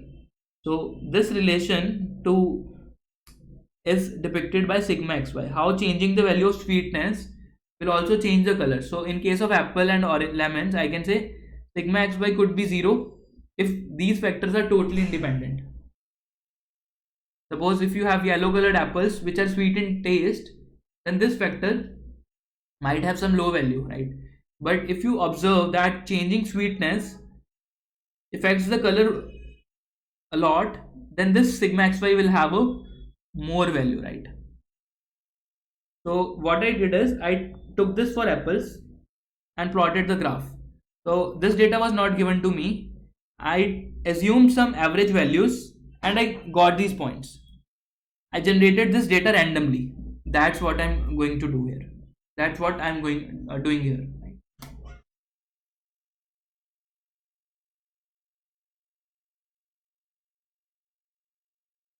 So shape 0 means the number of rows, right? So shape is a tuple which says I have 200 rows and two columns. So shape 0 means 200. So we are iterating over all the 200 points we have generated.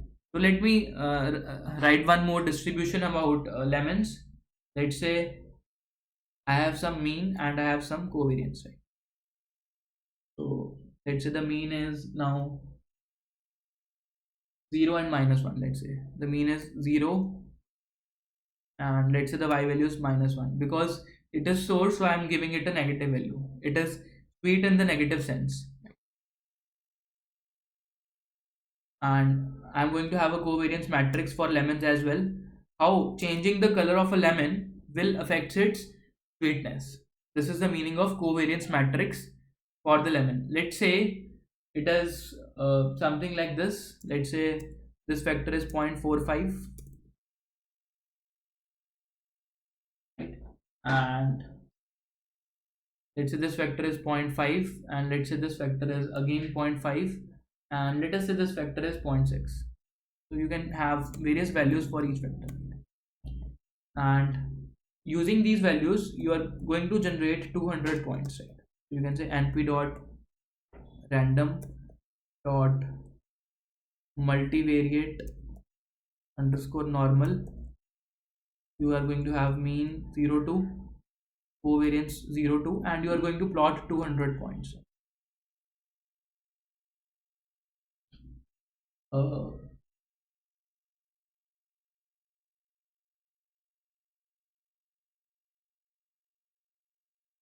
Means, okay, it is mean, right? It is mean. And you can also print the shape of this matrix. Again, we are generating 200 samples for lemons, right? We are generating 200 samples for the lemons as well. Now let us try to plot it. Let's say plot dot scatter, and let me just copy it.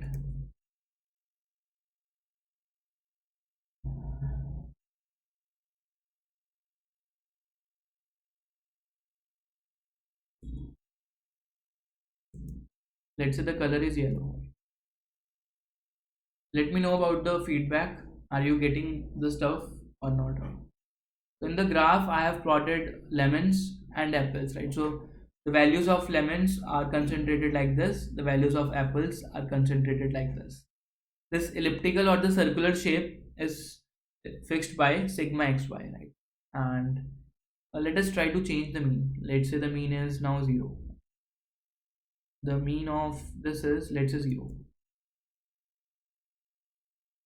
So you can say the most of the lemons, the average value of sweetness for the lemon is concentrated about this point. About this point. This point is 0 and 0, right? This is the meaning of mean, right? And for apple, the point is, I know, 3 comma 4. So for apple, it is like this, 3 comma 4. And how this shape will look like, it is depicted by the values of sigma xx, sigma xy, sigma yy. And since for lemon I have sigma yx and sigma yy. For lemon, what I have done, I have put this value as 0.5. So it means a positive increase in x will make a positive shift in the value of y. So if I increase the sweetness of a lemon, it will tend to become an apple.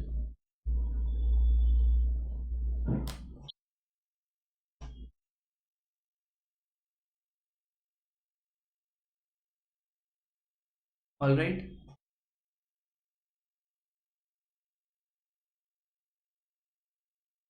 Now we have generated two clusters. It's time that we will now use a algorithm which is called the k nearest neighbors to find out whether a particular element, let's say I got a fruit at this point, I got some of these values, and I want to predict, is this a apple or is it a lemon, right? So I want to figure out क्या ये apple होगा या क्या ये lemon होगा, right? So the idea is, in the vicinity of this point, I will find out, let's say this is a point like apple, apple is here, apple is here. I'm finding out the closest 5 points in its vicinity, right? And suppose these are two lemons, right? So I'm going to consider the nearest 5 neighbors, or maybe nearest k neighbors, right? And k is going to be odd, because if there is even, that you might get 3 or 3 or 4 or 4.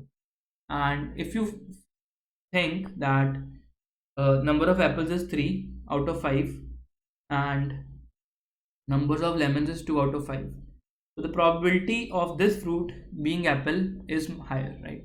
So our algorithm will classify this fruit as apple. So this is the idea of the k nearest neighbors algorithm.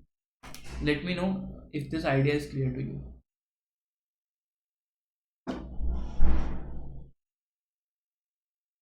Alright, so sigma xx. Alright, so let us change sigma xx here.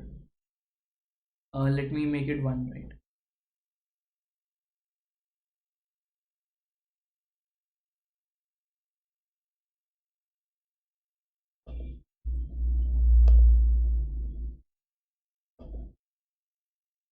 So this is how changing sigma xx changes the graph.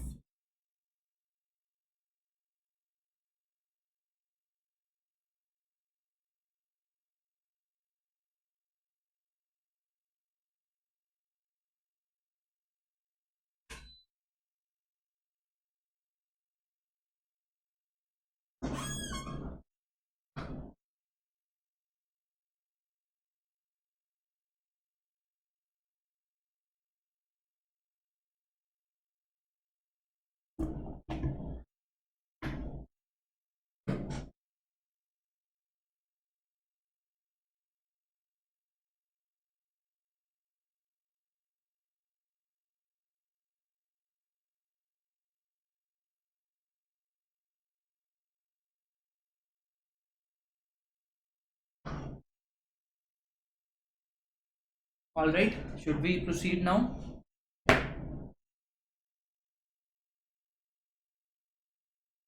Now let us start writing our algorithm. Right? And before that, we need to prepare our data set. So for now, what I have two data sets.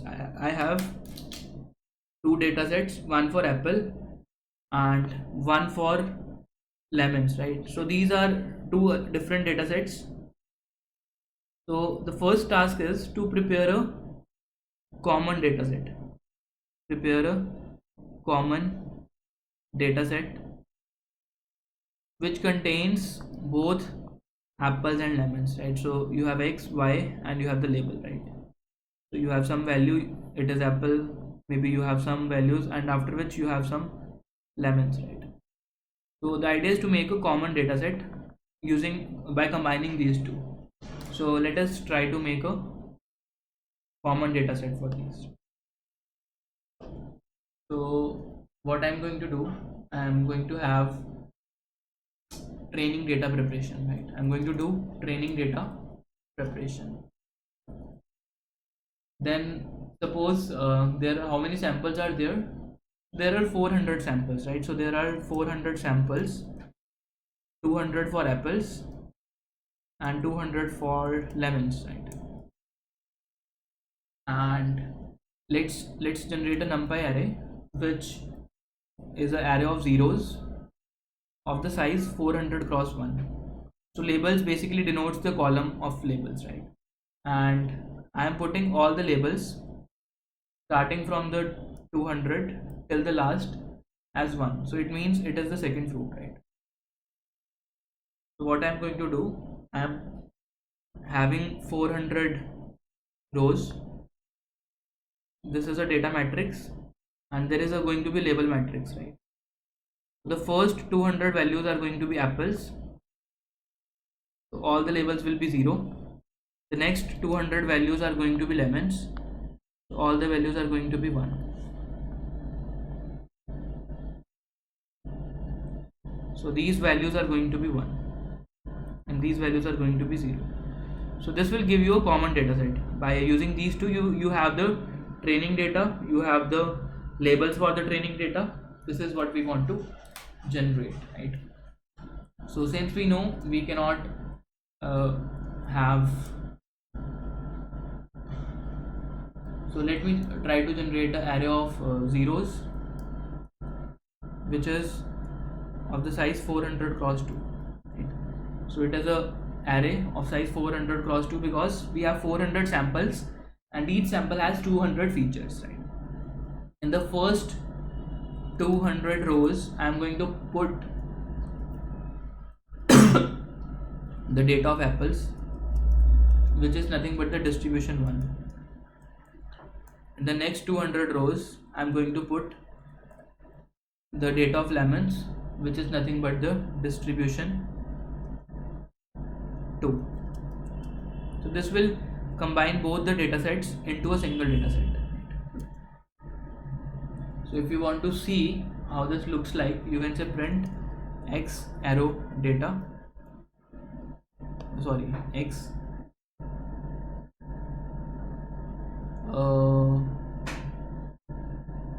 sorry,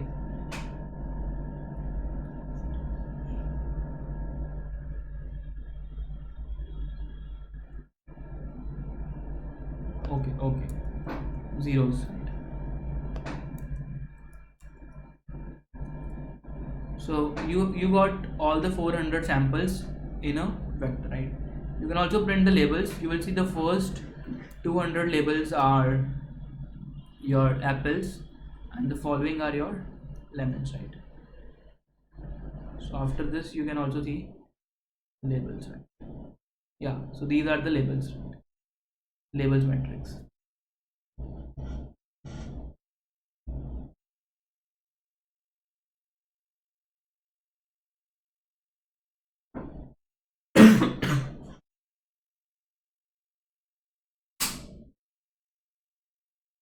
Now let us try to implement. We are done with the data preparation. Now it's time to write our KNN algorithm, right? So let us write the KNN algorithm.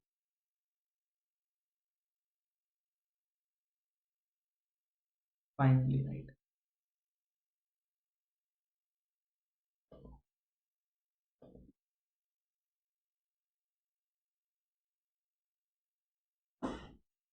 Uh, for the KNN algorithm, the first thing is I need to compute the distance of the point of the distance of the query point to all other points in the space.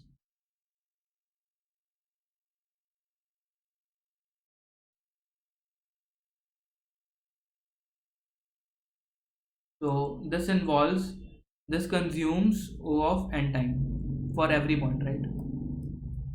O of n time for every point, plus you will need to sort these, right? So sorting time will be counting again, right? And if you want to do it for m points, you can say the complexity is O of q into n, where q is the number of query points. So it is not a very good algorithm because the complexity is large, but still it is one of the most basic algorithms you should know. The first thing is we need to have one function to compute the distance. So we are going to compute distance between two vectors x1 and x2. These could be 1D, 2D, 3D, ND vectors, and I want to just return np dot square root. I'm using the formula of the Euclidean distance, right? So you can use some other distance as well, but I'm using the Euclidean distance here. So this is going to be x1 minus x2 square, and then I'm going to sum all the values using the sum function, and finally I'm going to take the square root.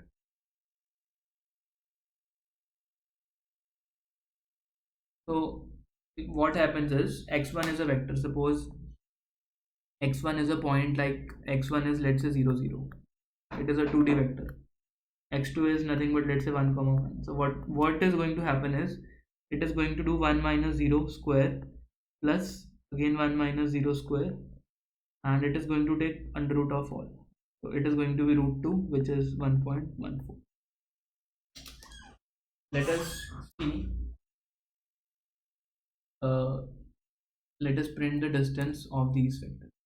Let's say x1 is nothing but NumPy array. The point is nothing but 0 0.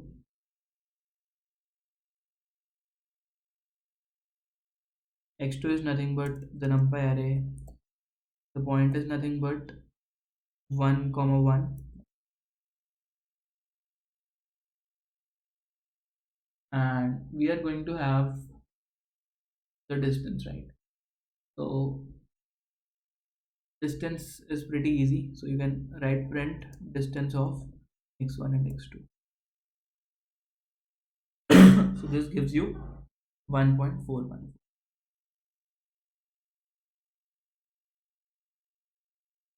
This is the Euclidean distance formula you have used, right? Now let us talk about the KNN algorithm, right?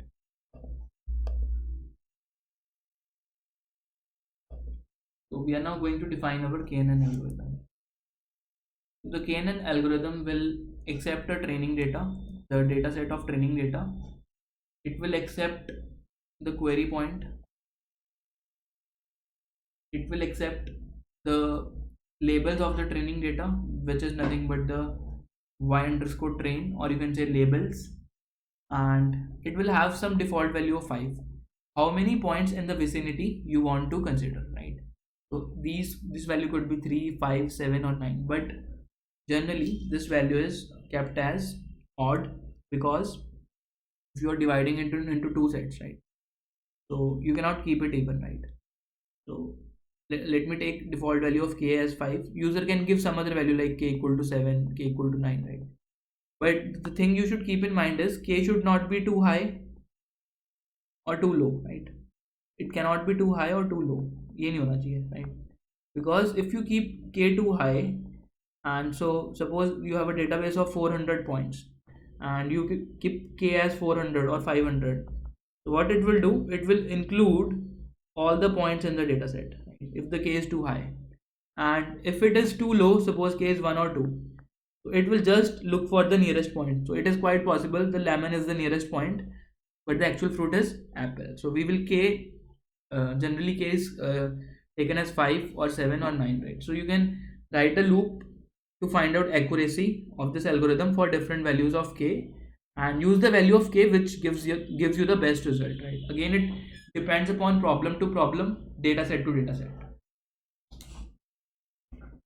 So X train is nothing but the training data which we had prepared, and Y train is the labels, right? So these are the labels, these are the point we want to predict, and this is our data set, right? So this is basically the 400 cross 2 vector which we had prepared.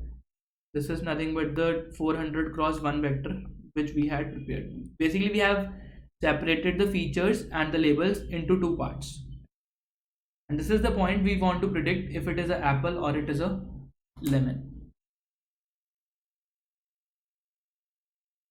Yes, so ID we are giving is 0 for an apple and 1 for a lemon, right? So let us take a values array which is initially empty, and what you are going to do, suppose there are a collection of points, you have a collection of points in the space, and you are trying to find out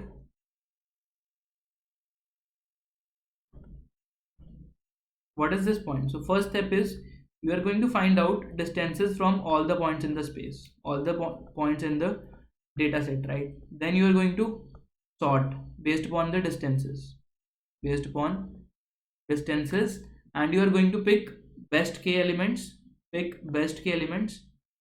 followed by, you will see what is the number of apples and what is the number of lemons in this, right?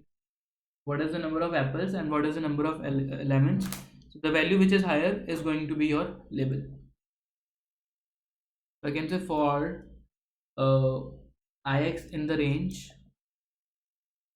x train dot shape 0.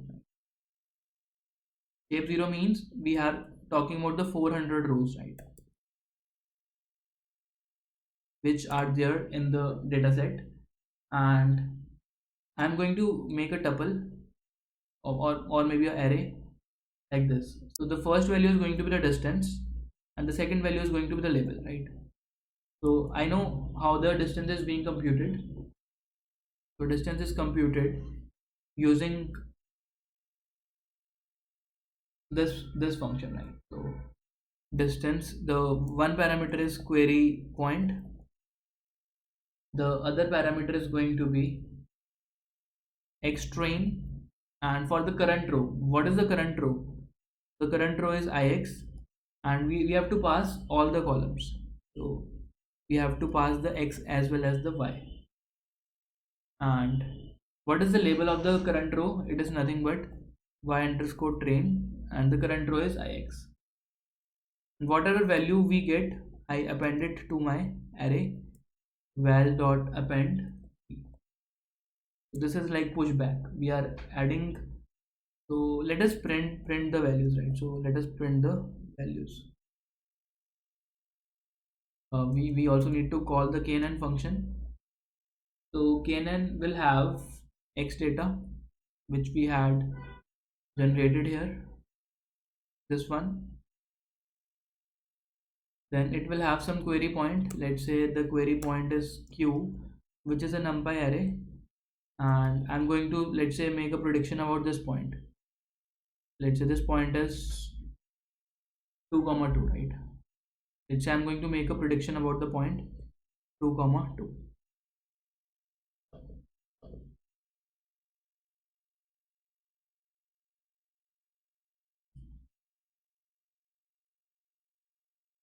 So we are going to have x data to the knn function, then we are giving the query point q, then we are giving the labels, right? So the labels array we had generated, right? Now you can see that there are a lot of values coming out. This is basically a list containing pairs of distances and the labels. This values is a list containing distances and their labels, right? So points are having distances, and what is the label? So the first step is we need to sort it, right? So I can say, let me write updated values is now a sorted list of values, right? So this will sort it, and let me print updated values and updated values, and let us also uh, uh, let us pick up only k values, right? Let us pick up top k values. So this can be done using slicing. I can say I have an array of predictions, which is nothing but an array of updated values, and we are talking about only the top k points, right? Updated values, and we are talking about only the top k points, right? So this will give you the let us print the predicted array.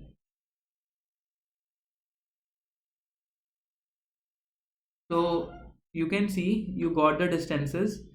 So there are two fruits at a distance 0.49 which are having a label of 1, two fruits which are having label 0, then you have four fruits which are or six fruits, sorry, right? Sorry, this is one fruit, right? This is one fruit, right? So there are some fruits which are having labels 1, and there are some fruits which are having label 0. So you can find out which label has the maximum occurrence, right? So if one has the maximum occurrence, then this fruit is going to be the lemon, right? So the point 2 comma 2 belongs to the lemons, right? So let us return the id of the label algorithmically. So we have printed this array. Now what we are going to do, we are going to write, we are going to find out, I'm going to find out the unique values, right? So let us say predicted array is now np dot as array, sorry, np dot unique. I'm going to find out unique labels. So there are only two unique labels, right? And I'm going to give it every row of this array but the first column, right? So we are talking about every row in this, but only about the first column. I want to figure out how many ones are there. So there are four ones and there are 1 times 0. So let us print this. So for every value of in the first column, right? And I can say return counts equal to 2.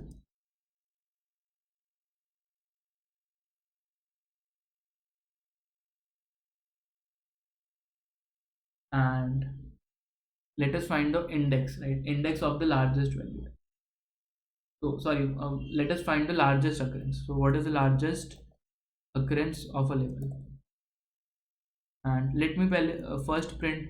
So this says, so now the predicted array contains this tuple, right? This contains this tuple that you have a value 0, you have a label 0 which is occurring 1 time, and you have a label 1 which is occurring 4 times, right? So in this part, what is this part? This is nothing but predicted array of 1, and what is the maximum index here? I can say argmax. So argmax will return 1, which is the basically the index of this one. And what is the label? Label is nothing but 1 here, right? So label is also array of 1. So index of this will match with the index of the label, right? So this is basically the frequency and this is the corresponding label. So I'm finding out the highest frequency, and using this index I'm going to find out the label. So label is going to be nothing but predicted array of 0 and here I'm going to write the index, right? I'm going to get the label as 1.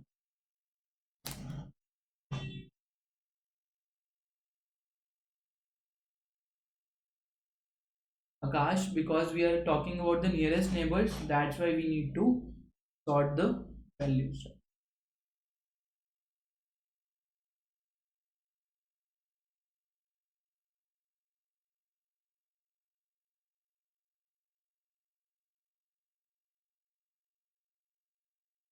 Is it clear so far? Am I clear to you?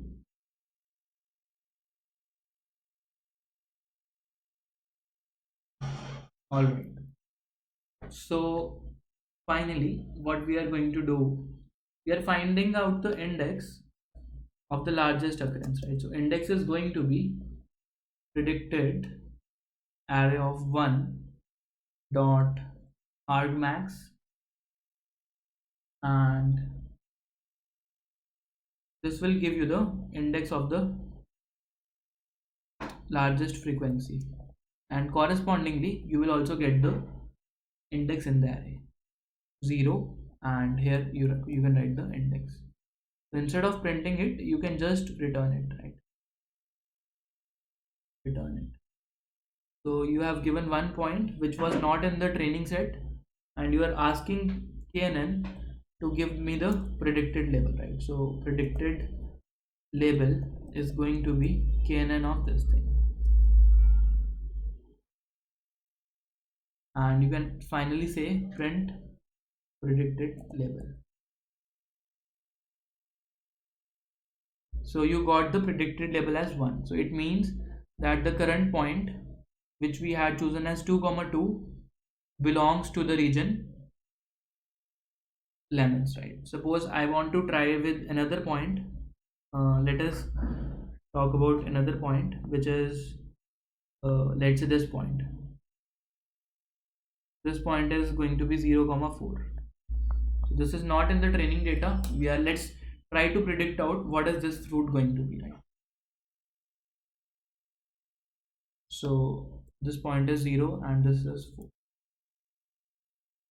So the predicted label is 0, which means the fruit is an apple.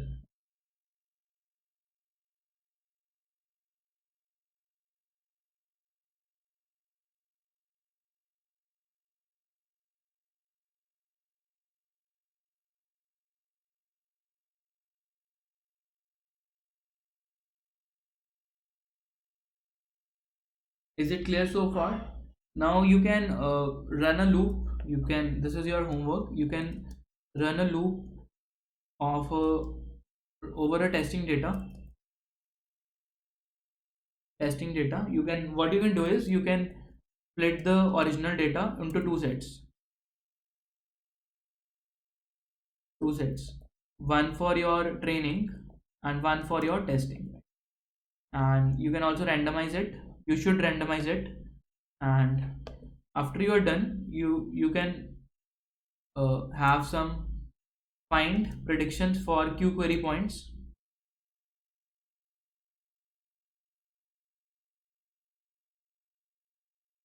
and if predicted outcome is same as the actual outcome, then you can say you got a success, else failure, right? So you can find the accuracy of this algorithm by writing number of successes over total number of testing points. This will give you the accuracy of this algorithm in percentage, right? So this is something which has been assigned to you as homework. So generally a good estimate, a good split for the training and testing data is, suppose you have generated 400 rows, right? So you can take a ratio of 3:4 for your training, and one fourth of the samples you can check for testing data, right? So you have 400 random samples. You are dividing your data set into two parts. So 300 samples are used for training and 100 samples are being used for testing. So the number of successes you will get is basically your accuracy, right? This is going to be your accuracy of the algorithm. So this algorithm has a very high accuracy of greater than equal to 98%, but sometimes it also achieves 99 plus something. But the only thing is it is a slow algorithm. It is a brute force algorithm, right? So if the number of query points is large, this algorithm is going to be very slow.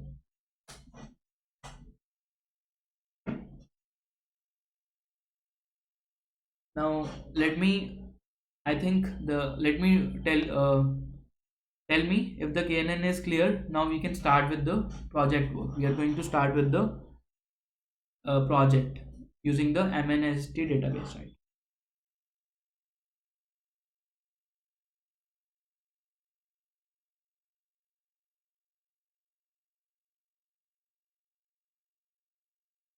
So shall we start?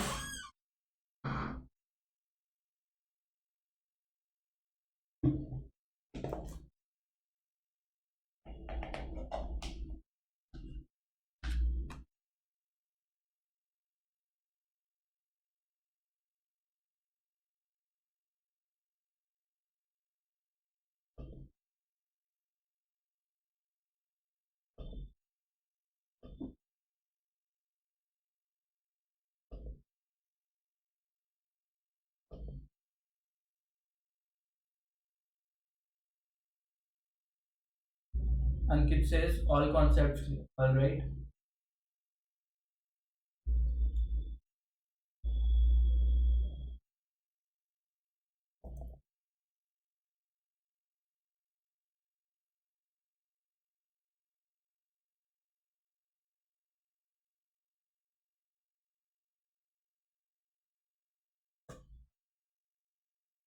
So for the project part, I am just going through the code. It is very easy, right? First thing I am going to tell you that I have a data set. There is a very popular data sets available on the net, right? Which is called the MNIST data sets, right? So this is the file.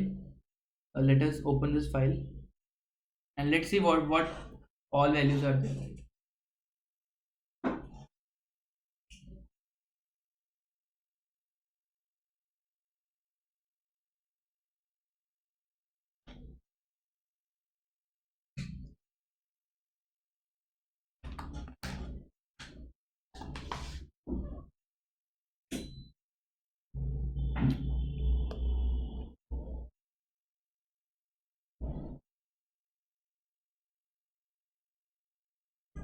So I'm talking about MNIST dataset, right? So the first thing is it is a dataset about handwritten digits.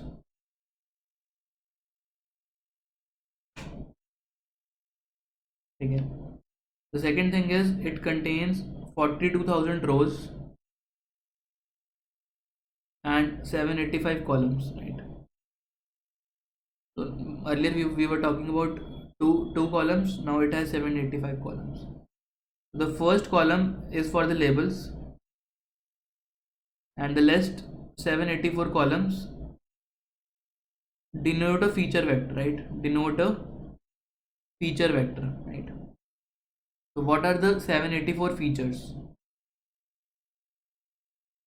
So what it did is it took a 28 cross 28 image of various samples. Let's say I have an image in which 5 is written like this, and I have another image in which, let's say, 5 is written like this, right?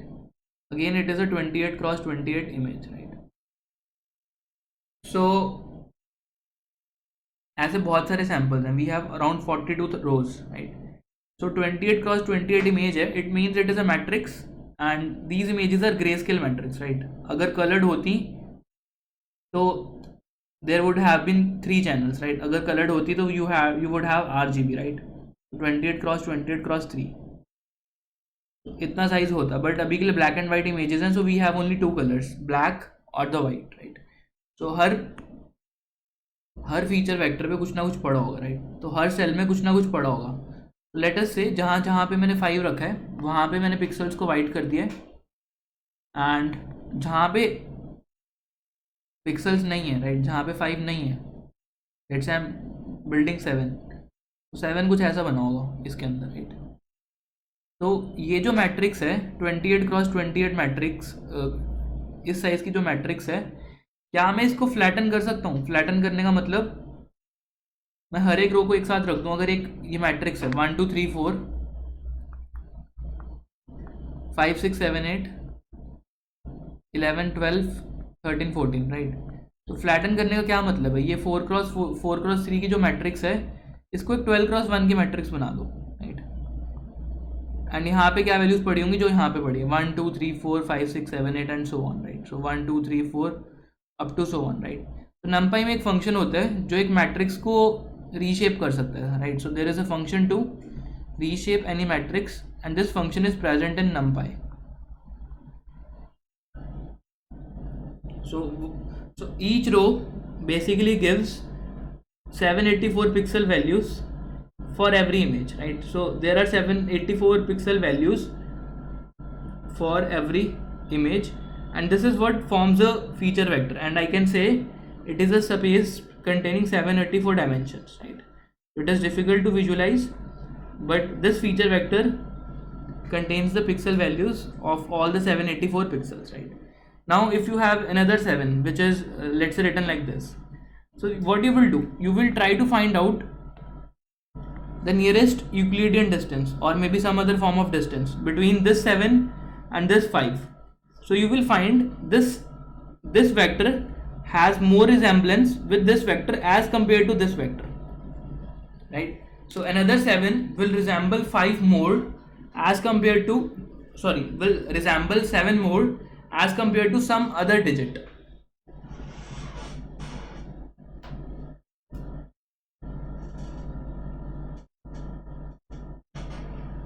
Fernandra, I will share the code via GitHub and it will be put up on Coding Blocks resources section by tomorrow, right?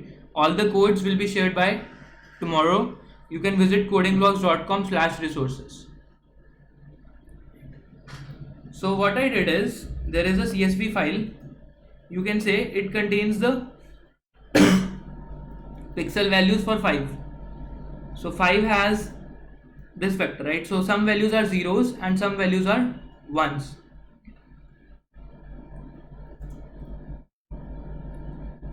So this is a feature vector, right? So what I'm going to do, using pandas, I can read a CSV file. This is the file. I can print the shape. So it gives me there are 42,000 rows and 785 columns in my CSV, right? So what I did is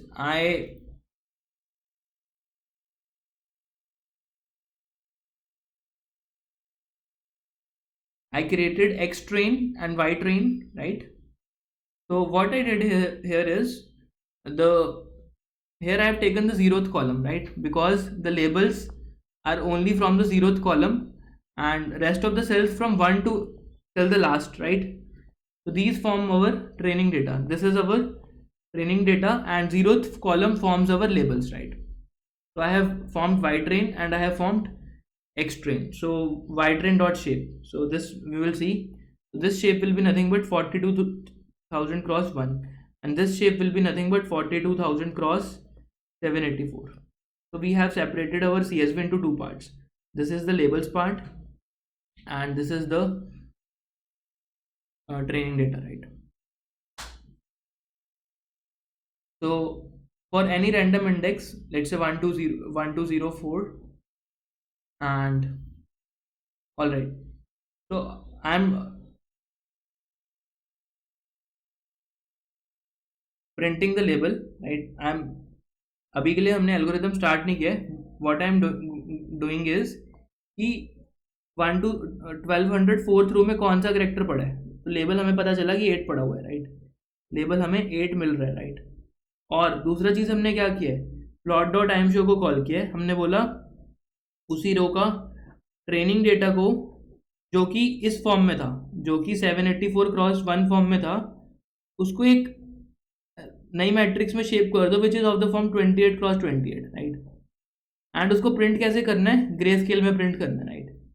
तो हमने क्या देखा कि हमारा जो label 1 था और जो हमारा ट्रेनिंग डेटा 8 था उसको यूज करके जब हमने इमेज बनाया तो it came out to be 8, right?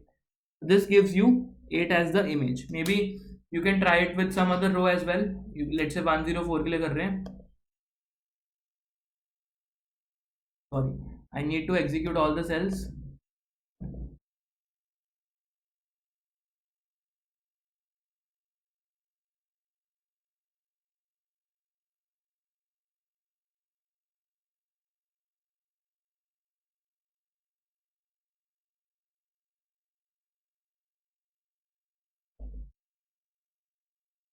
तो यहाँ पे ये जो करेक्टर पड़ा था दिस वॉज 2 एंड जो इसकी हमने इमेज बनाई यूजिंग रीशेप फंक्शन ये भी 2 निकली, राइट? अब क्या करना है, अगर हमारे पास बहुत सारा ट्रेनिंग डेटा है, मतलब now this is the same algorithm, this is the same algorithm which I had just written. So I have the Euclidean distance here, I have the KNN algorithm here, and हमने hard code नहीं किया था, हमने generalise लिखा था, right? सो generalised x1 और x2 दो features थे जिनमें, सॉरी, दो फीचर वेक्टर्स थे जिनमें कितने भी फीचर्स हो सकते हैं, राइट? एंड यहाँ पे हमने जो भी रिटर्न किया था वो रिटर्न कर दिया. एंड फाइनली क्या हुआ, हमने एक रैंडम सैंपल जनरेट किया. We generated one random sample and उसके ऊपर हमने टेस्ट किया what is the label by taking nearest neighbours as 7, right? And हमने चेक किया कि वो सैंपल का आउटपुट क्या था. वो सैंपल 3 था एंड उसकी जो इमेज थी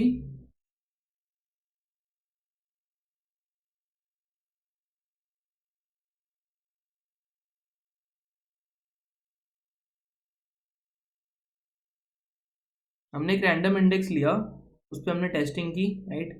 और हमने फर्स्ट 10,000 सैंपल्स के लिए किया, राइट? फर्स्ट 10,000 सैंपल्स के लिए ही हमने किया, राइट? हमने 42,000 पे ट्रेन नहीं किया, हमने सिर्फ 10,000 सैंपल्स पे ट्रेनिंग डेटा दिया है और उसको यूज करके हमने प्रिडिक्शन कंप्यूट किया, right? So we got the label of the images 3, right? So out of 42,000 samples we have just checked for the first 10,000 samples. यहाँ पे देखो हमने क्या किया, हमने बोला कि हम सिर्फ 10,000 सैंपल्स को लेंगे और रिमेनिंग सैंपल्स में से कोई एक पॉइंट पिक कर लेंगे, जो क्वेरी पॉइंट होगा उसको हमने इसको भेजा. हमने बोला कि पता लगाओ, इसने बोला 3 होगा आंसर, और फिर हमने इस मैट्रिक्स से उसकी इमेज प्रिंट करा के देखी which came out to be 3.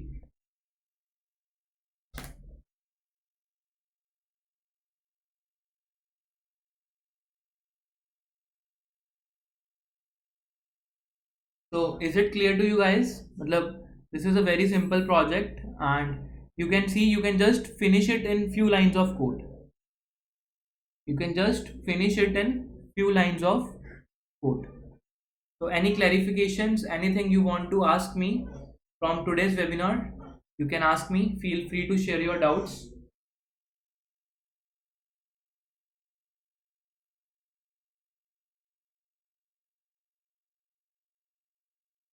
And that's all from my side today. And if some of you are interested, you can also look up our courses on codingblogs.com, and we are coming up with more online courses as well, including the machine learning one, right? And there is a new program we are launching. Those who are interested in Python but do not want to go into depths of machine learning or the mathematics can try this certified Python developer program, right? So in this program you will be doing a lot of projects on maybe automation using Selenium, and you will be learning about the Python basics, NumPy you will learn, NLP you will learn, right? And you will do AI powered chatbots. So this is a more project oriented course, right? So this is a more project oriented course, and if you want to be a Python developer you can look for this course, and this is going to be conducted in December, 1 month course at Pitambura, right? And those who are interested for other courses, they can give this advanced programs admission test which is being conducted on 11th of November. And that's all from my side, right? Any questions, any queries you have, please ask.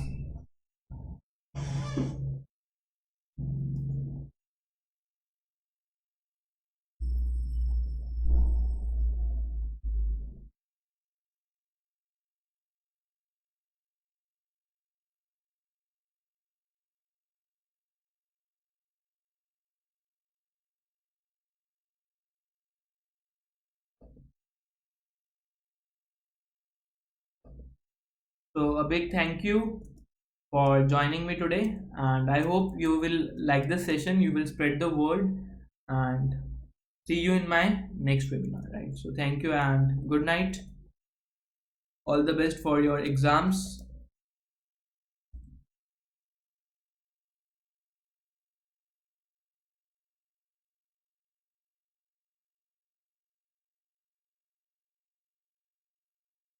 Rebuff says great experience. All right.